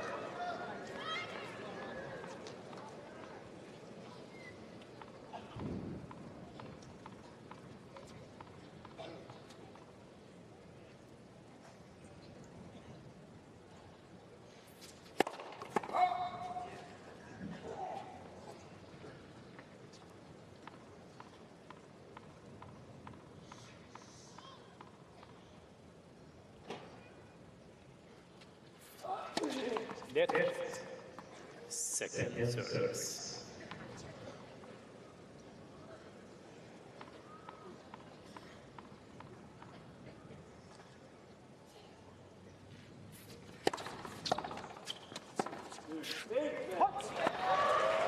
Could see Roger kind of lean to the middle and pick up on that toss that the ball's coming up the middle. 118 is a huge second serve.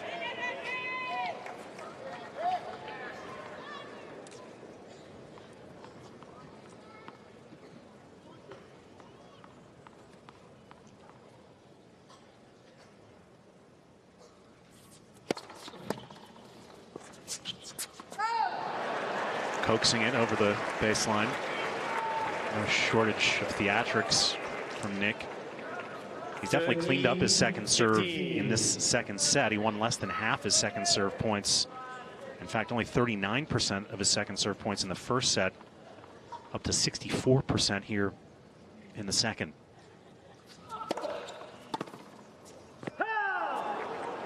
$40-15. Too late, Roger. Well, Roger asked for a challenge and Molayani denied it, saying it was too late. Thought Nick's serve might have missed.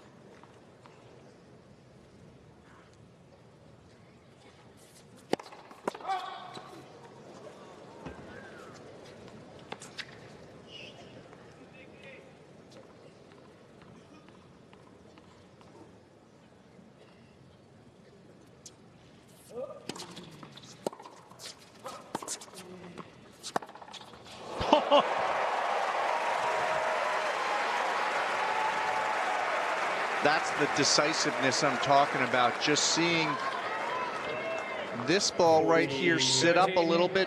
Big step into the court. You can tell from the way Roger's returning the fault serves with his backhand that he's locked in.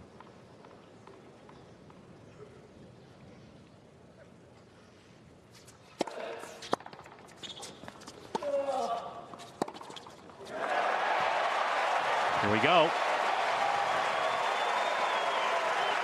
This was the formula in Indian Wells. 8 backhand winners in the 68-minute match against Rafa. Never had a chance to display it against Kyrgios in the quarterfinals. He is displaying it now.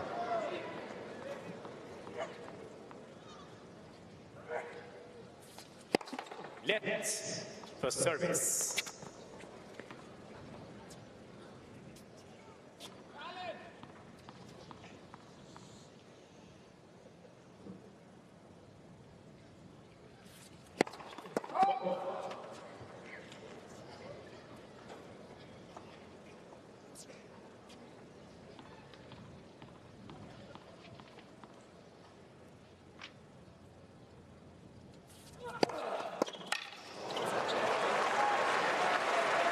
Fortune favors the bold, eh? 126 second serve, 5-all deuce. Fastest second serve recorded in history belongs to Ivo Karlovic. He hit 144 on a lark 10 years ago in Washington, D.C. Nick's getting into that neighborhood.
It's a limbo to get out of the way of that one.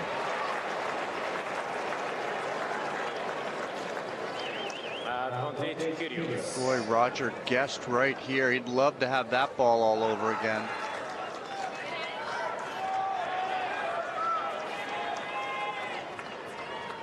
Just another awesome serve, though, at deuce. So much trust Kyrgios has in his weapon.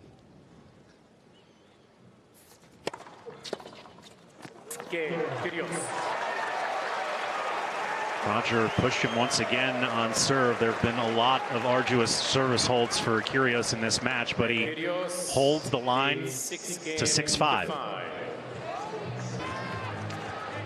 Roger Federer this year has beaten Rafa twice, Stan twice, Burdick twice, Nishikori once, Jack Sock once, and now working on Kyrgios. Not a bad collection of names for 17-1.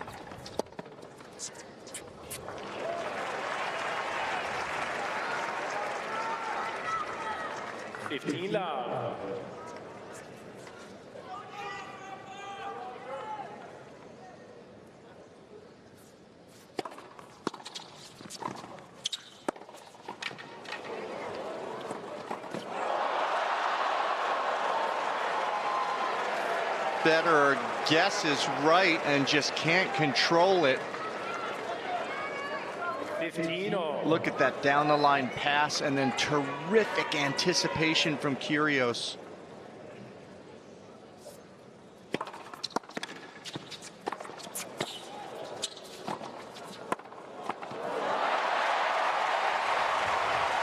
That was a little too casual from Nick. Tried to just flick it cross court. I love that he stayed home. Good anticipation here, just waits.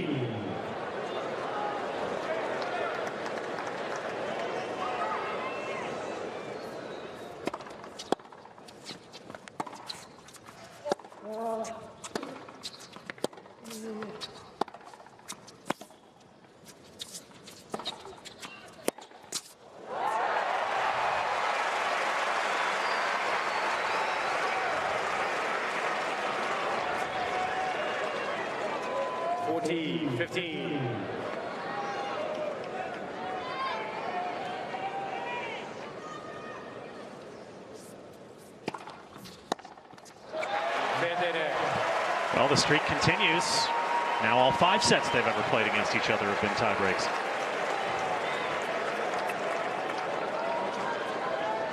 6 games all. Second set, tiebreak. Roger wins this one. He will be in his 44th Masters 1000 final. Thank you. Thank you.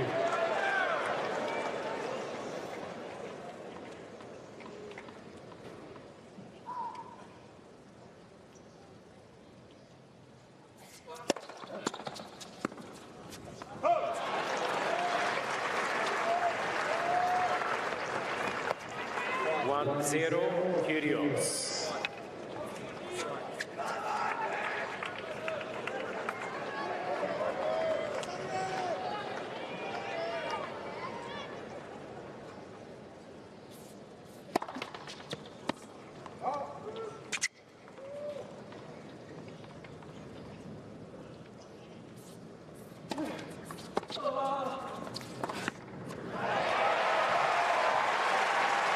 Two hours flat for this match. 1-0. 44 Masters 1000 finals, by the way, would snap the tie for most all time that he currently holds with Novak Djokovic.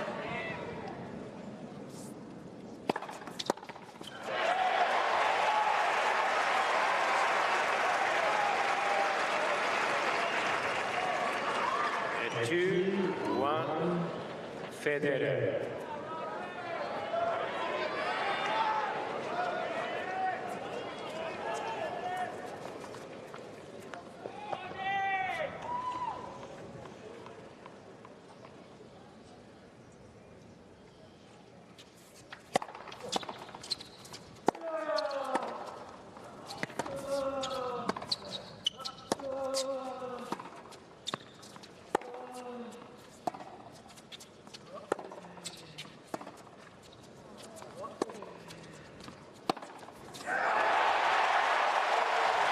That's variation to offense. And what determines for him when he's going to get into that slice groove as opposed to pounding those drive backhands? Feel for the moment to create the opportunity to lull the opponent to hitting a ball like this and then run around and hit a big forehand. Break the rhythm and then go offense.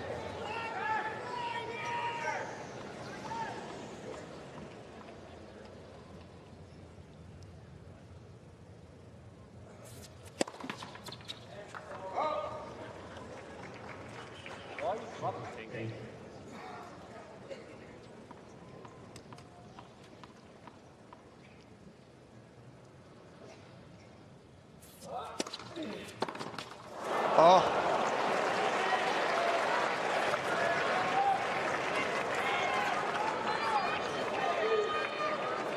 At 3-2, Federer.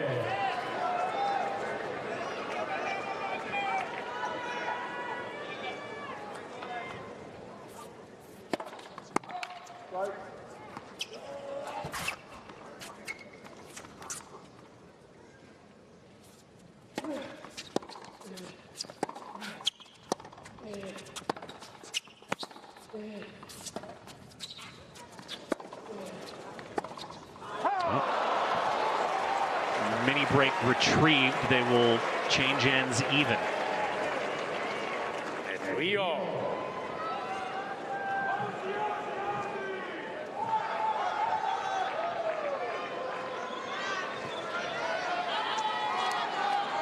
Kyrgios has only been to this stage of a Masters 1000 once before, and it was here a year ago. In fact, last year it was his first Masters 1000 quarter and semi. Beat Milos Raonic to make the semi, lost to Nishikori once getting there. And so this result would be a push for Kyrgios in terms of points. He needs to win to move up from 13.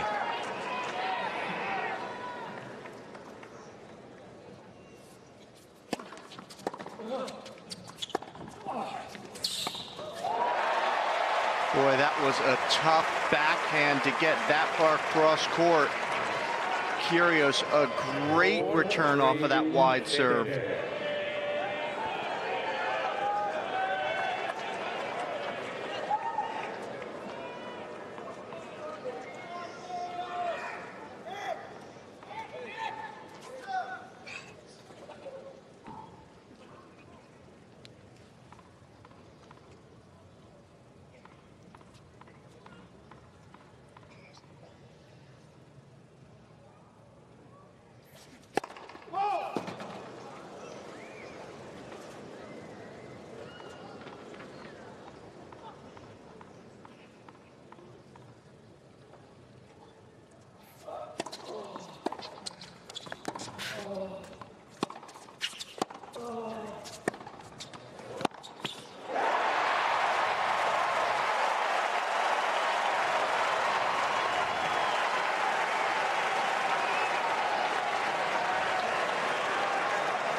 5-3 Federer.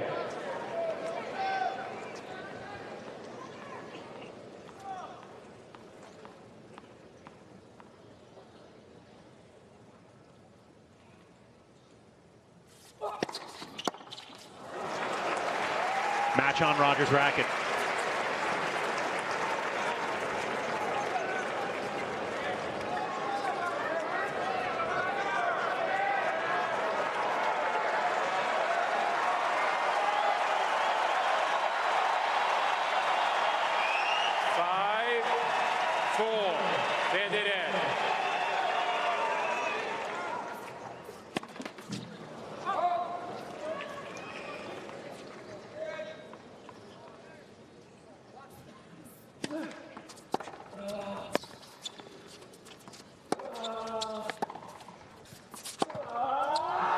Oh my goodness.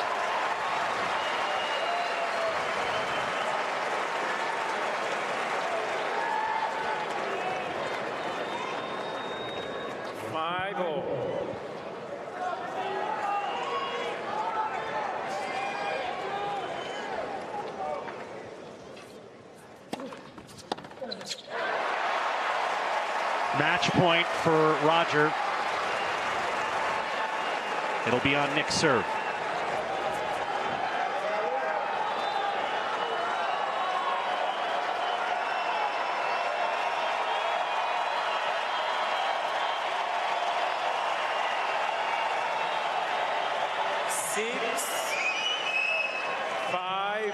Federer.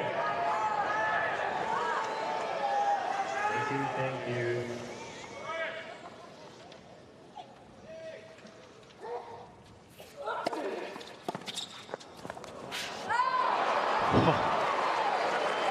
3/4 kick, serve, serve, and volley down match point. First serve and volley of the match.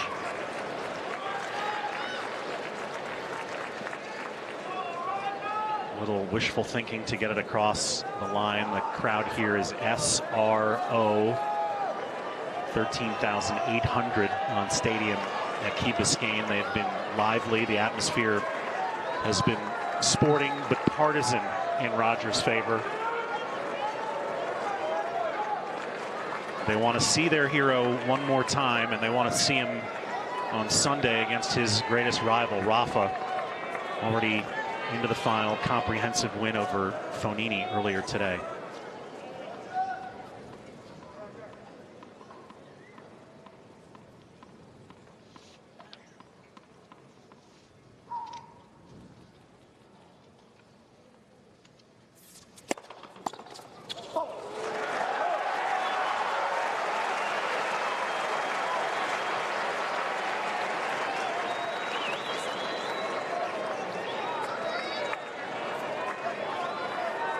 Seven, 6, Kygrios.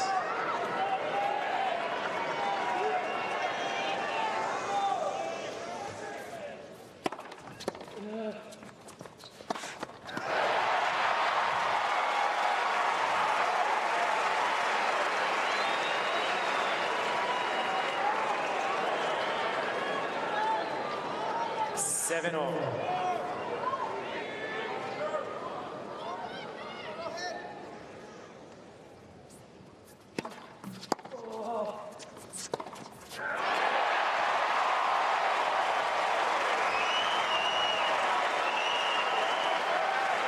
First tiebreak went 11-9.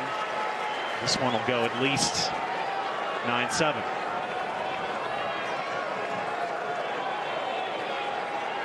Eight, 7, Federer.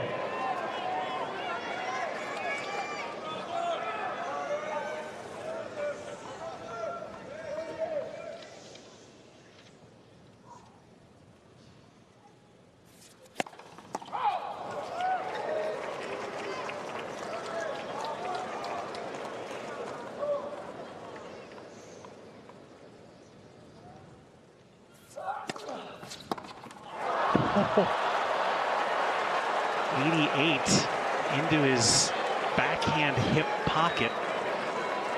Of all the backhand returns he's made today, Paul, that wasn't close to the toughest.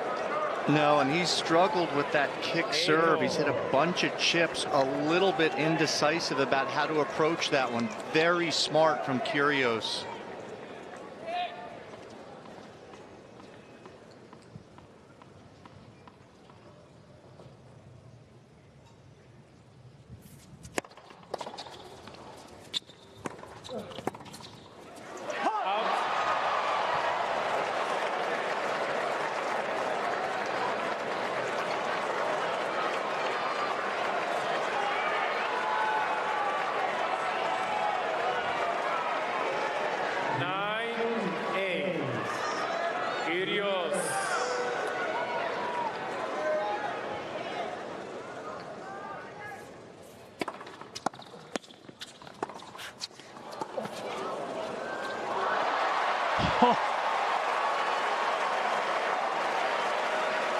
Roger's ball, as Nick gives it a second and third look along the sidelines, ever so close to drifting wide, catches the line, most of it anyway, and they change ends for the third time.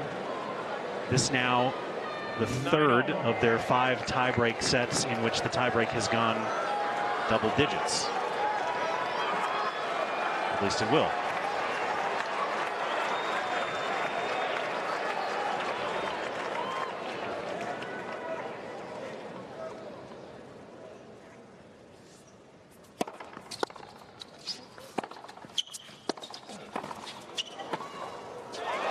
That was amazing. Flick of the wrist.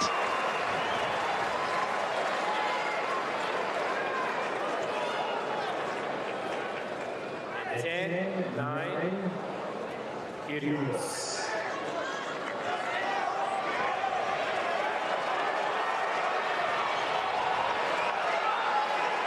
Please already. Thank you.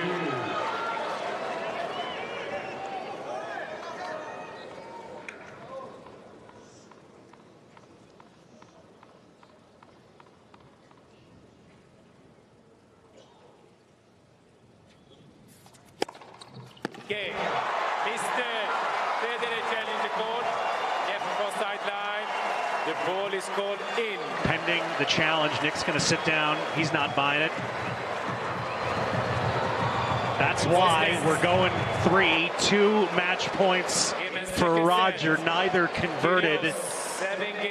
They play on.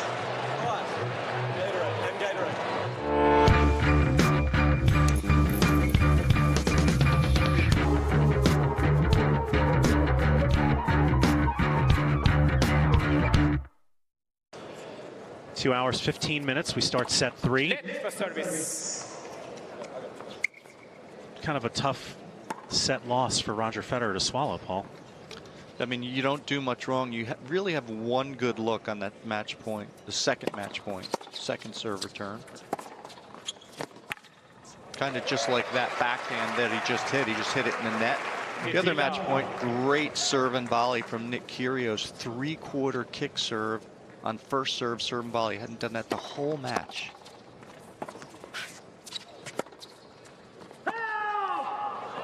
And if you're Roger Federer and you win 88% of your first serve points and 71% of your second and still lose the set, that's tough. Yeah, that's hard to quarrel with those numbers.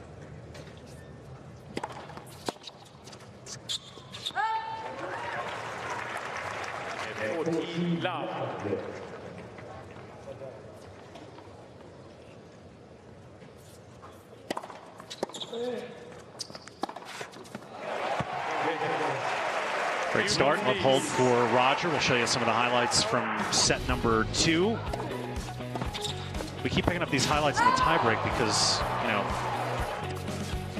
there was so much drama in the tiebreak itself. That was the one right there where Roger had a big chance. And then this is just great tennis from Nick Kyrgios right here. Little flick cross court.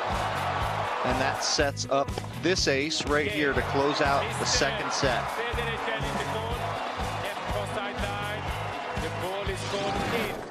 Nick fended off a couple of break points earlier in that set, but neither of those Roger had second serve looks. So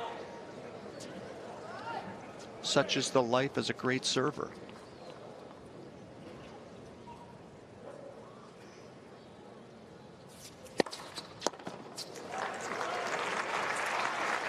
And it would be doubly hard to swallow if Roger were to lose this match. And granted, we're a long way from that. But remember the first meeting in Madrid nearly 2 years ago, the 3 tiebreak affair. Roger held a couple of match points in that match as well. Same deal here.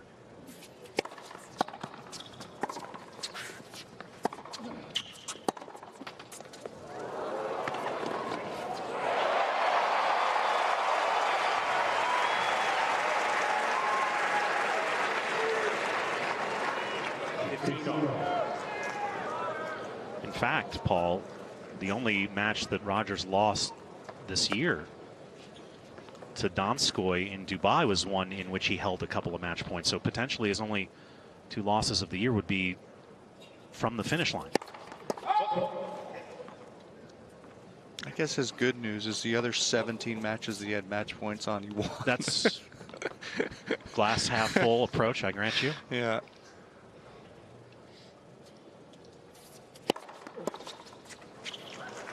It's Nick Kyrgios' serve is just relentless, and the thing that I love about it, Brett, is that he's throwing in some variation. Big up the tee, once in a while slow wide, kick, serve, and volley out of nowhere down match point. He said that he's a spot server of the highest order, and that's a skill that doesn't necessarily come naturally to a young guy.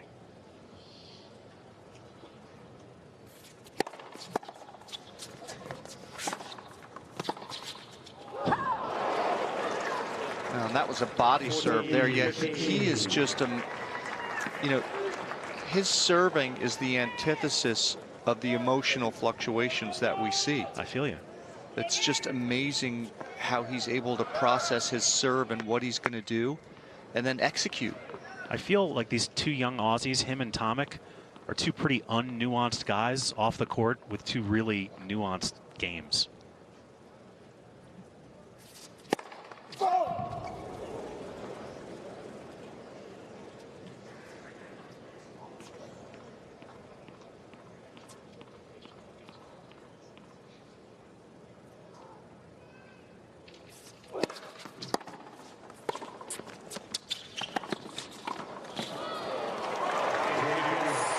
Great anticipation for Nick covering the line. 1-all. Well, Paul, if the guy's a great spot server, a great power server, he's got a brilliant forehand, he's got a great backhand, he's good in the forecourt. It used to be the only weakness for him was above the neck, and if he's fixing that, which it looks like he might be, where's the hole in his game? There isn't one. He's #1 in the world potential, tennis-wise, undoubtedly. He gets over the emotional volatility that he's shown, and he's making progress. The scary thing is, even if he doesn't, he's going to be top 10 anyway. Like maybe soon.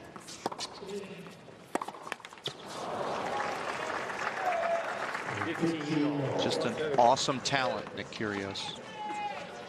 He won 3 titles last year. He already passed 1 sort of a year later, so that those points are gone. He won Atlanta in the lead up to the U.S. Open, and he won Tokyo right after the U.S. Open. A little room to work with coming up here.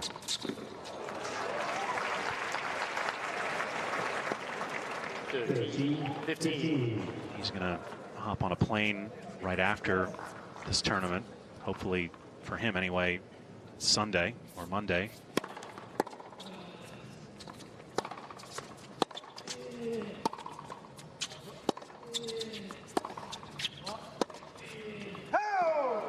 And head to Brisbane for the Davis Cup World quarterfinal tie against the United States. That's brutal. Right? What time is the final Sunday here? Do we even know? I believe it is an early afternoon fine.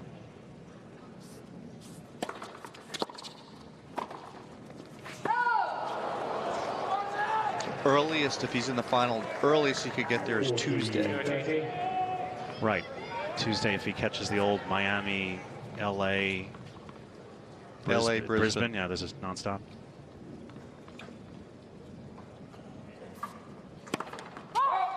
Captain Hewitt and the rest of the team. By the way, Jordan Thompson, the other singles player for Australia, they're already there working out.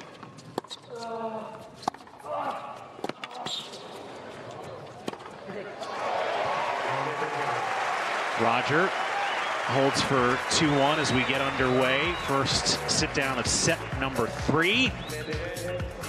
It's been pretty dramatic so far.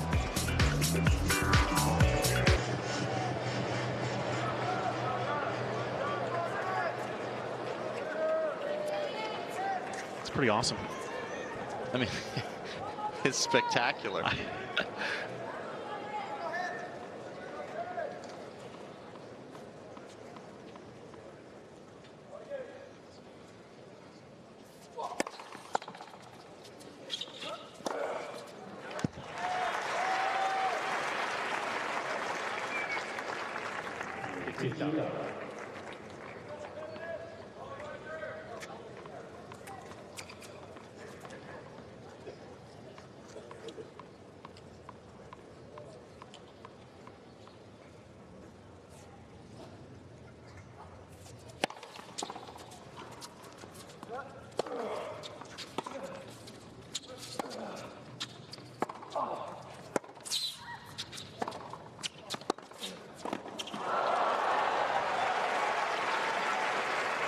Stats are fun, but they can also be misleading. If you look at the stats from this match, Roger is winning in every category. He's won a higher percentage of his first serve points. He's won a higher percentage of his second serve points. But Paul, as you often point out, it's not how many, but a lot of times when you win points. And Nick has played his best tennis on the break points. He's faced 7. Saved 6 and hit some big serves when need be. Yep, 6 first serves and 1 double fault. I'll do it. That works.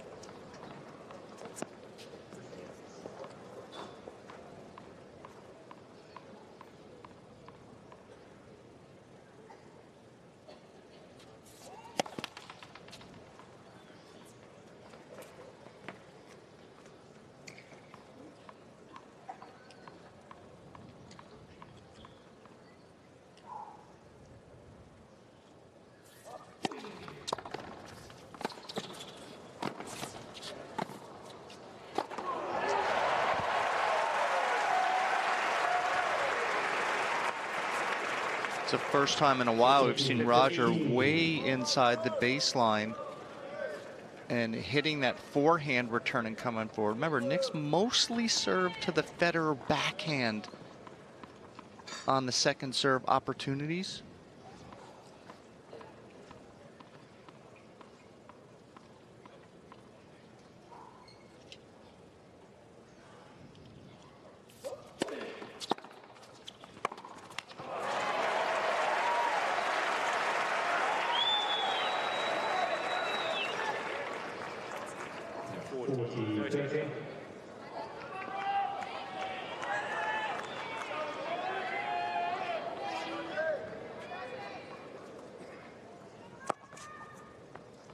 Severin's got to calm down.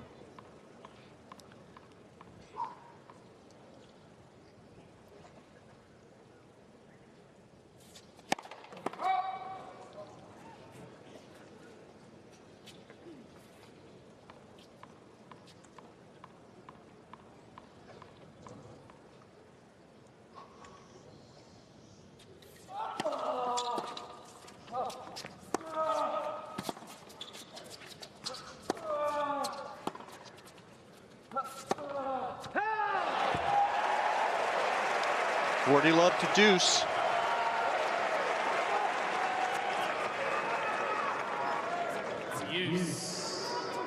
Misses this up the line and then admonishes himself, saying, Let him go cross court. He is correct. That was the right call, is cross court to the big target. At least he gets it.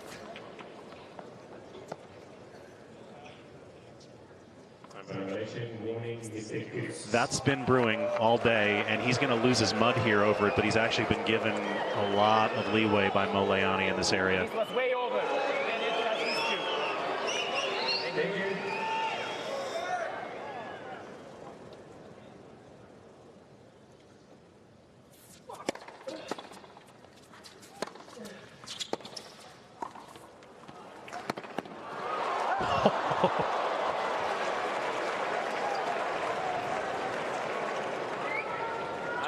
Advantage.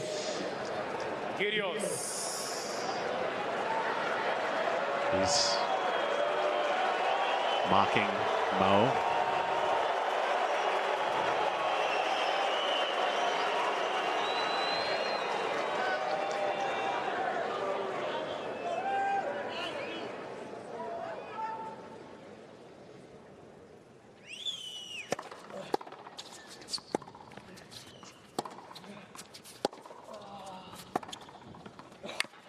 That is really a ridiculous forehand.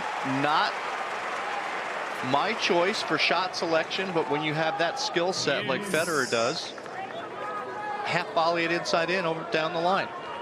See the percentage of time that the players have taken more than the allotted 25 seconds. Roger less than 10%, Nick over 60.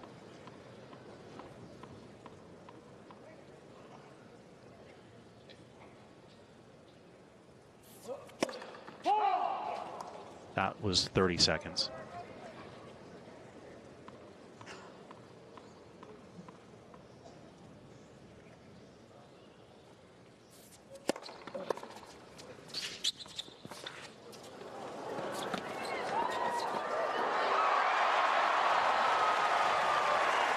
That was a big point. Gutsy drop shot. Kyrgios well inside the baseline here. Federer reads it.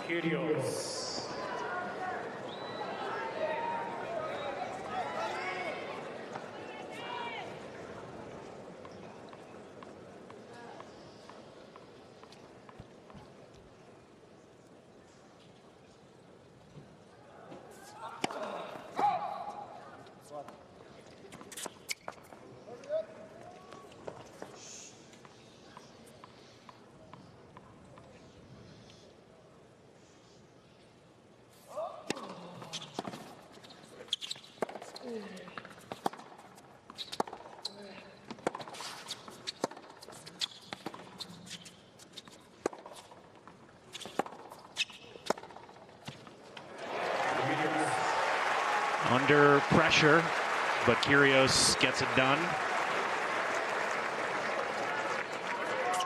And controls his emotions after getting dinged up for the time, more or less. I guess if he's been over 61% of the time, I would just say, why is the first time he's getting that warning at 2-1 in the third? Yeah, and we've been kind of watching it offline here. And, you know, again, who knows if Mo soft warned him on a changeover, Yeah, but it could be, yep.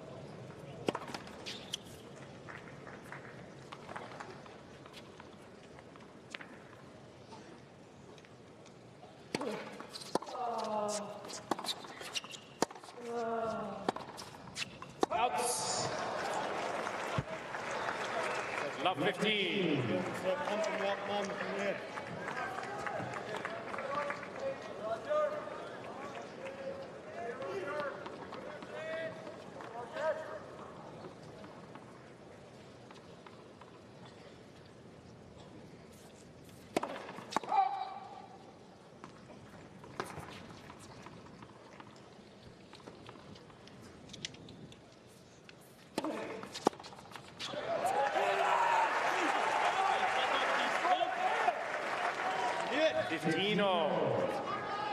Stop trying to guide him. Get it. That's a 106 second. That's a pretty big serve for Roger Federer, second serve.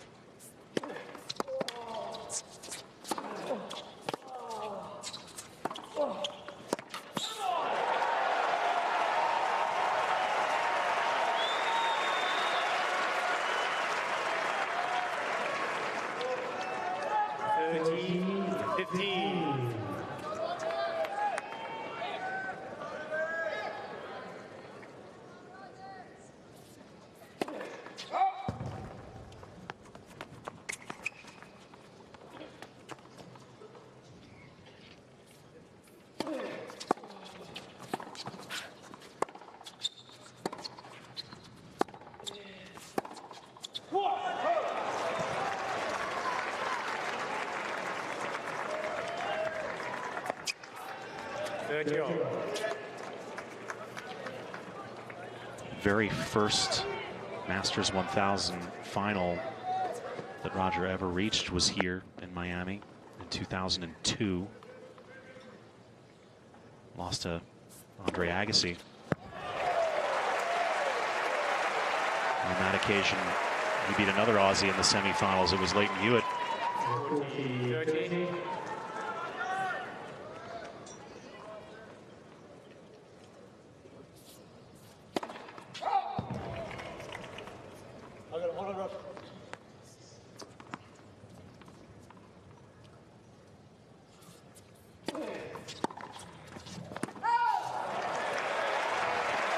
Well, that could ding him up as well. He's pushing Molayani to the limit. And the next one he gets will be a point. Federer leads 3 games to 2. Nothing so far, 3-2. Crowd has been locked in from Jump Street, and even more so now.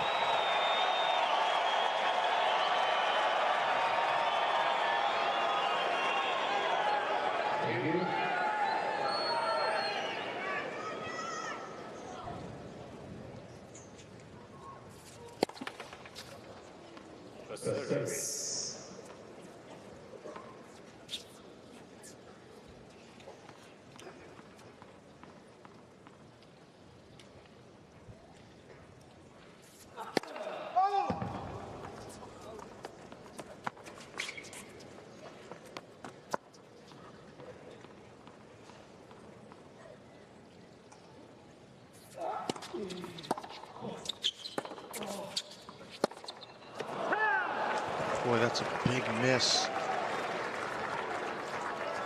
Terrific ability to get out of the way of that body serve, got the response that he wanted, and then mistimed the forehand, did Federer. Pivotal first couple points every service game at this stage.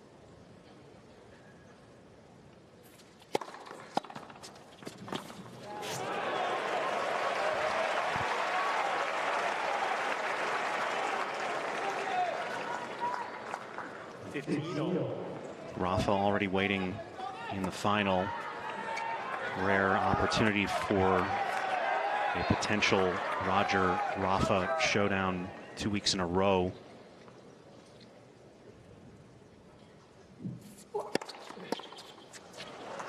Just huge heat, still 133. On your 21, the speed doesn't go down as the 3-hour match goes along.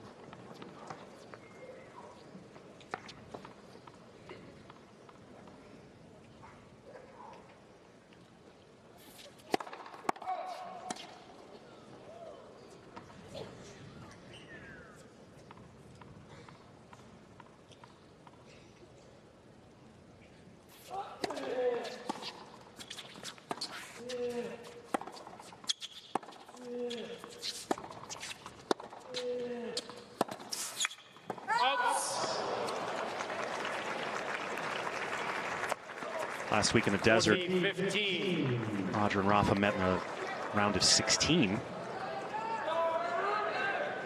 And Roger's win marked the first time in the history of their long rivalry that he has won 3 in a row against Rafa, including the Australian Open final.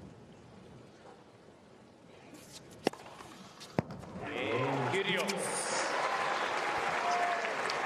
If you want to go back and look at that match from last week in the desert, you can do so on Tennis TV. It's the official ATP tennis streaming service. Live matches, unlimited replays, thousands of hours of classic ATP matches and highlights on demand. Go to tennistv.com/TC to subscribe.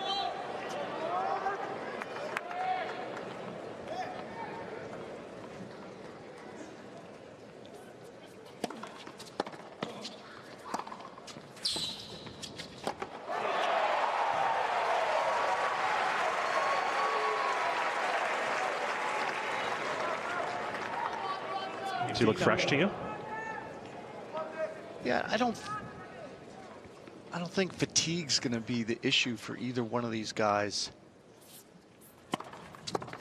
Great service. No chance. He was way after.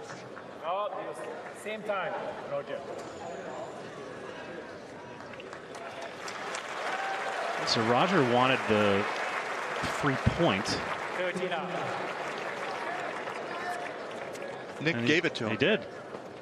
Mo was arguing against it, that it was at the same time, the call and Nick's contact, but nice work by Kyrgios.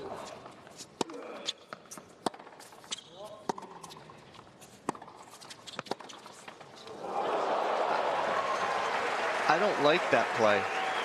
I don't like the player giving it away because you just don't know what's going to happen after that. 13-15. You just play the call in that scenario. Fair enough. Because it's his judgment that it didn't affect him. But then what happens if the same thing happens with Roger, but Roger thinks exactly opposite and goes, no, I actually could have gotten that. You're expecting something that you might not get back.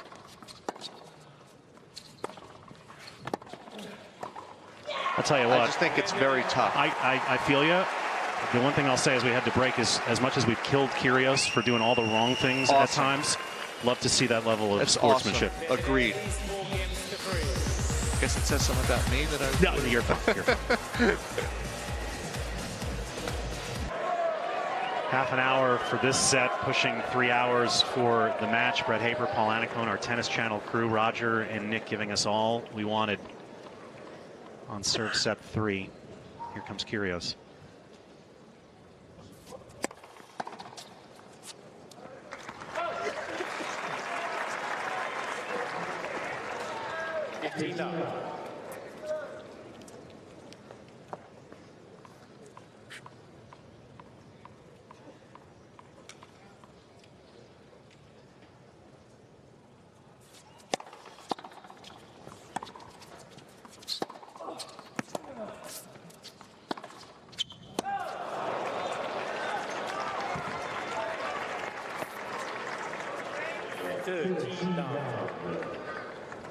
Just a couple of kind of pivotal errors here from Federer in these last 2 return games that could have squared up the game at 15 all. And Kyrgios now serving downhill. Makes a very big difference.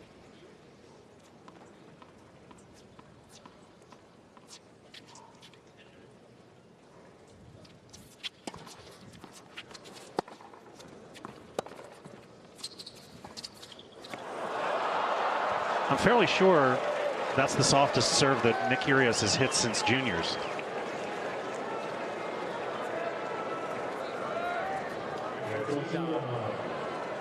Was that a misconnect? No, I don't know what that was. I have no idea.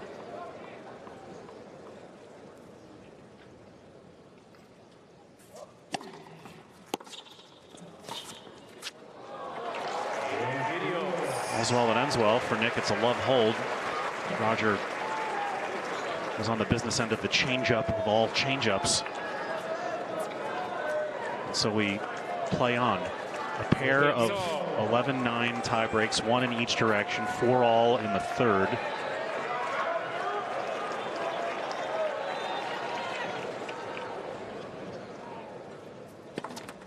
Roger had match points. This is after Roger saved match points yesterday against Burdick.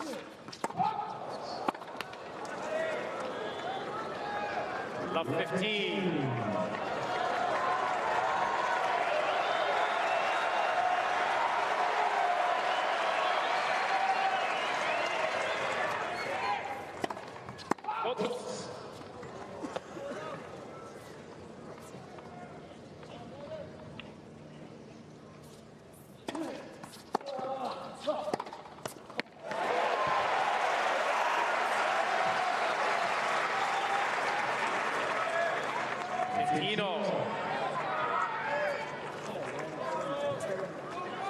Kyrgios trying to jump on that short kick serve, just got a little bit outside the court and away from him. And 0 for 3 on first serves for Federer this game.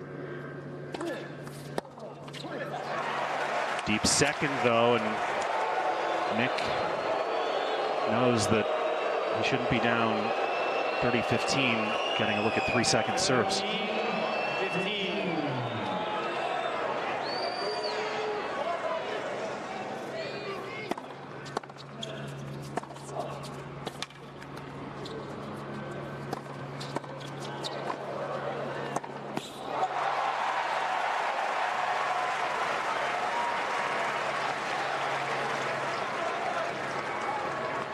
Wonder if 3 hours ago Roger runs in and takes that ball out of the air.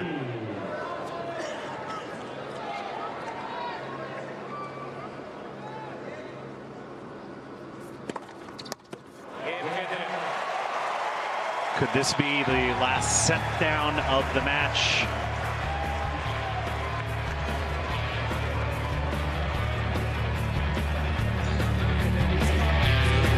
Must hold for Kyrgios.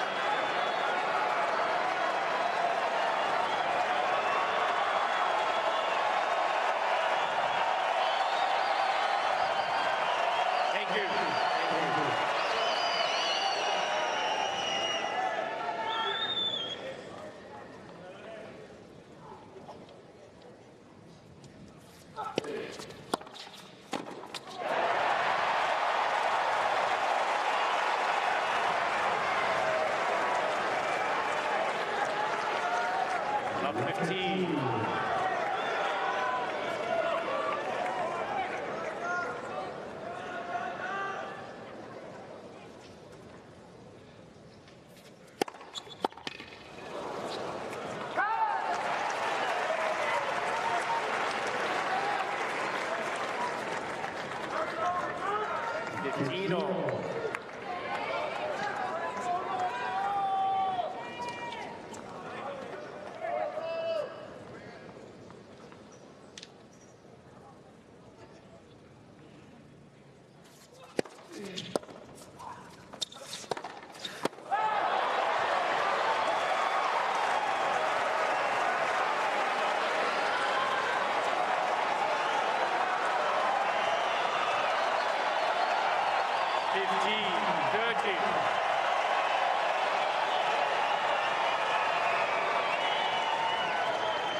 That is an absolute ridiculous pickup from Kyrgios. To say nothing of the situational aspect, he missed it. It's double match point. 121 second. Rifled return at his feet. No problem.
It's the second time Kyrgios has been cat and moused into a slice exchange with Roger, only for Roger to turn the tables and get a forehand inside out.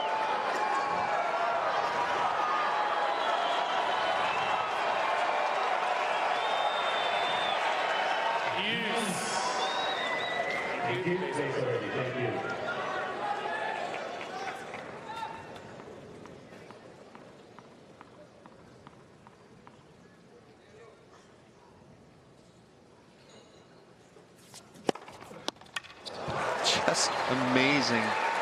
1-3-8. Yeah. Advantage, Kyrgios.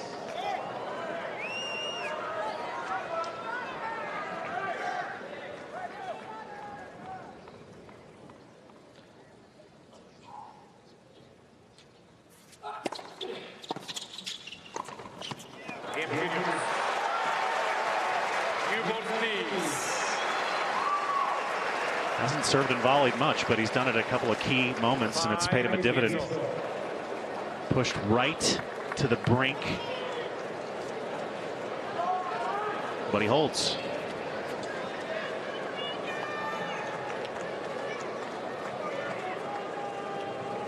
Six minutes shy of 3 hours.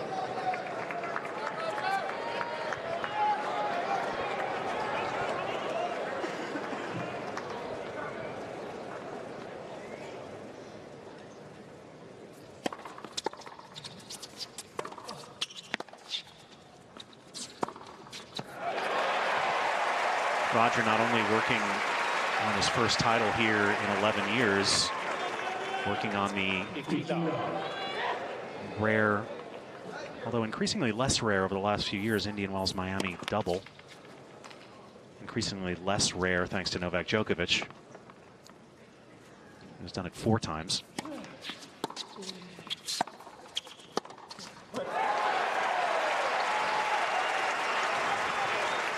It's been done 11 times over the years on the men's side. Roger has done it twice. He and Novak are the only guys to do it multiple times. Roger 05 and 06. Novak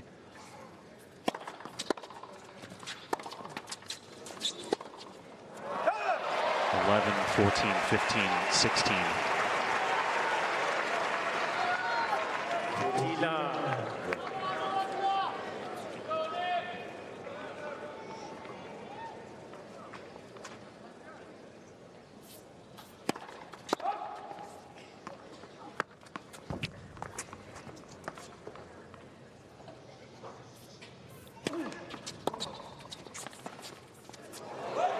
Nick won't track that down. Love holds for Roger. They sit one last time.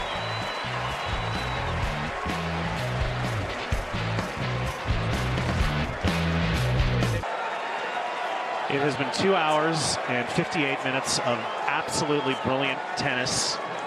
We've come to the final act. Kyrgios serving to force the breaker.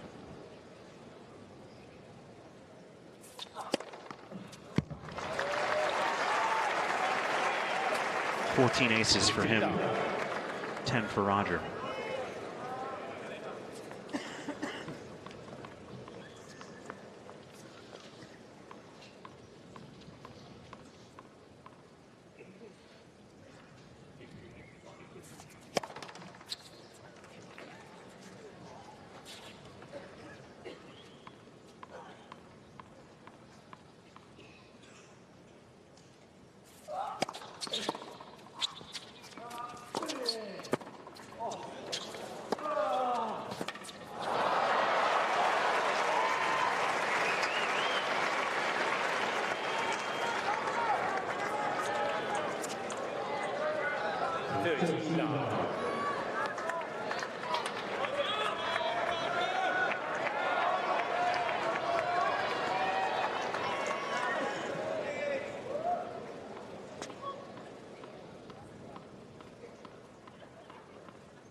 Just as the clock strikes 3 hours, it'll come down, it appears, to another roll of the dice in a tiebreak.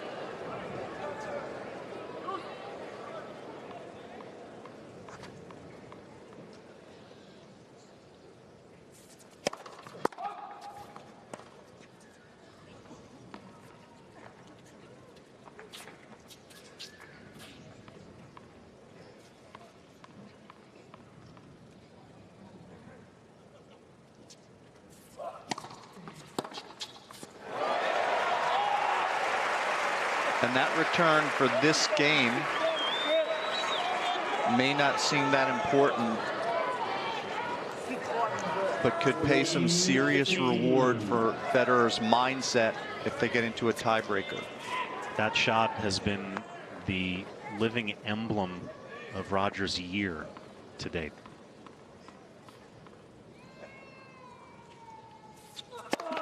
Yes. Second.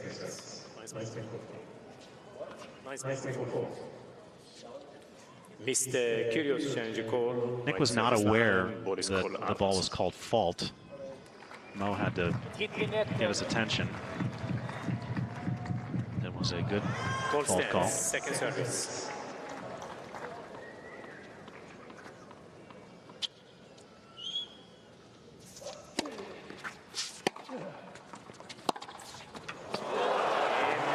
Pulls the trigger, and 'twas ever thus.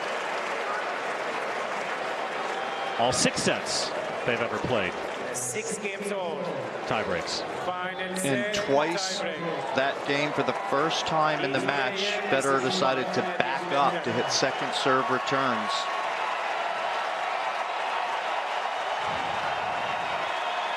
Everyone, at least most people, revert to their comfort zone under pressure.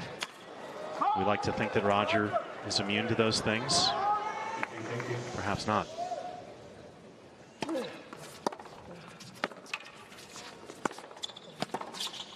No way! Played from behind, that entire point was never in control until the winner landed in.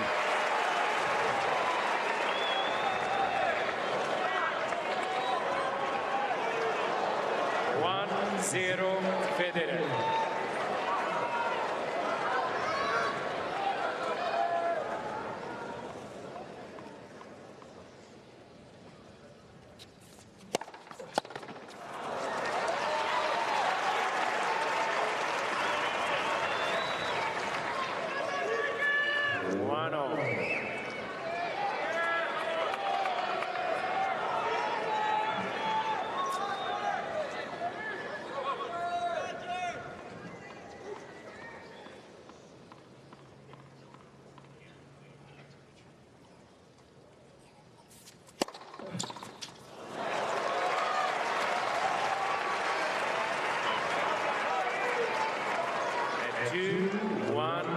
Kygrios.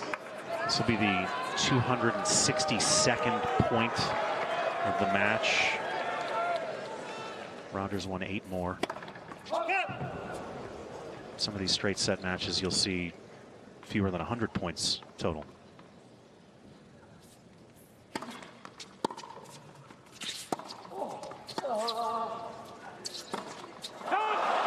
Missed it, mini break, Kyrgios.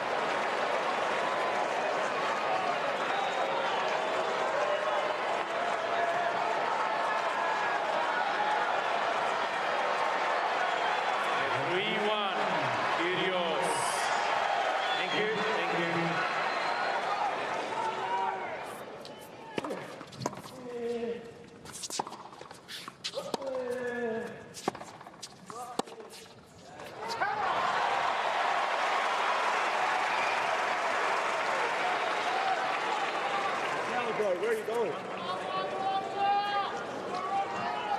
3-2, Kyrgios.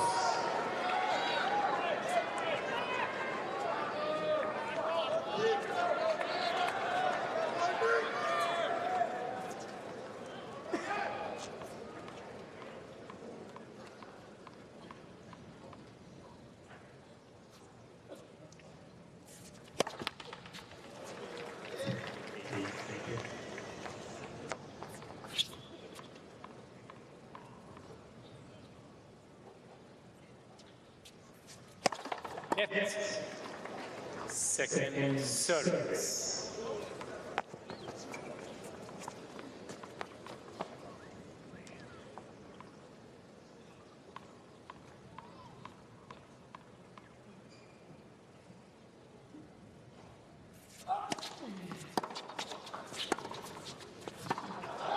Stop.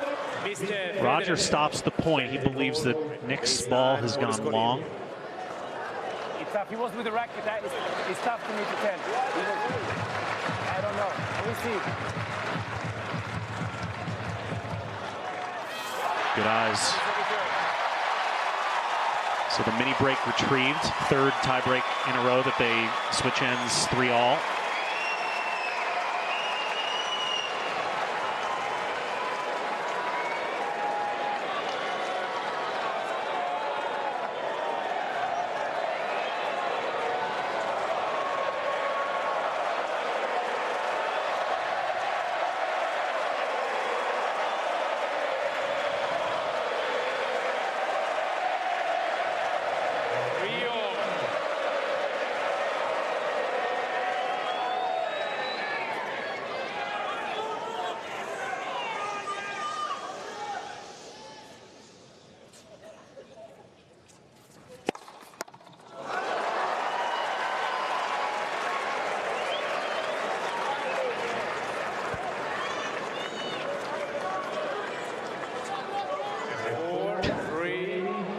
Kygrios.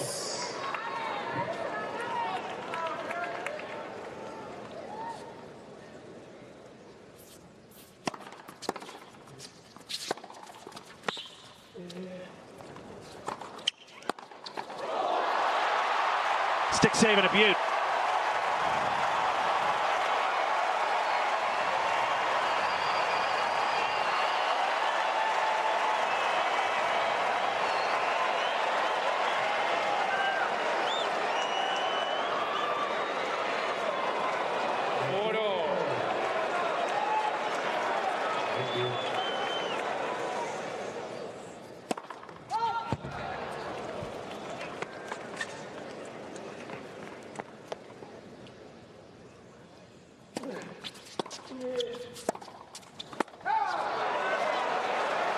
Missed Federer change the call.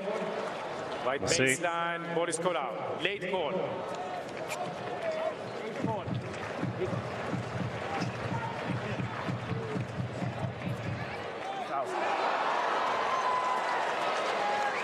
Ball stands.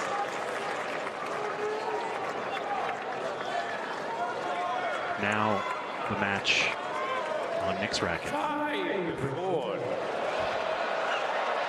Even Mo can't take the stress.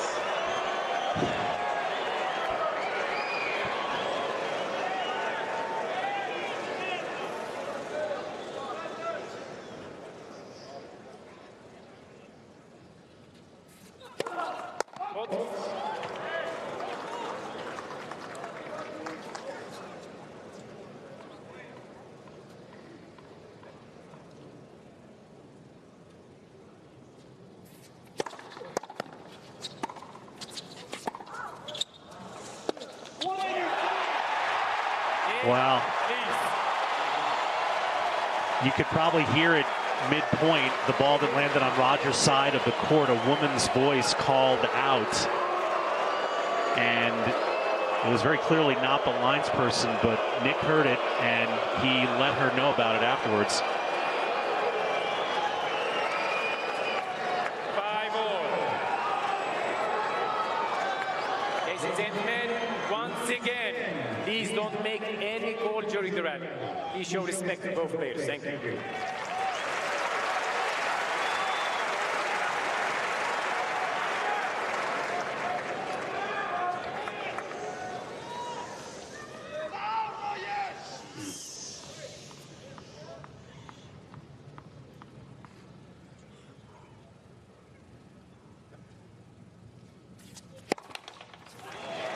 Thank you, please. Thank you.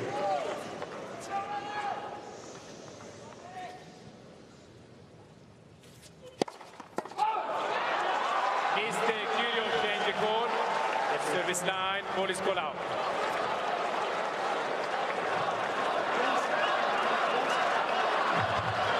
He's still beefing about what happened a minute ago. Ball stands. Takes a massive risk on a second serve and hands match point to Roger.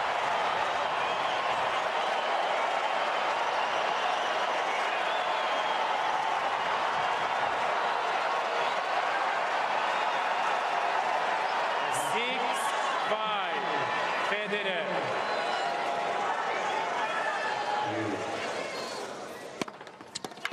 Game, second match, Federer. 2-6-1. 7-6, 6-7, 7-6. 2 points from defeat. The match on Kyrgios' racket, which has now been slammed into the cement. Federer escapes again.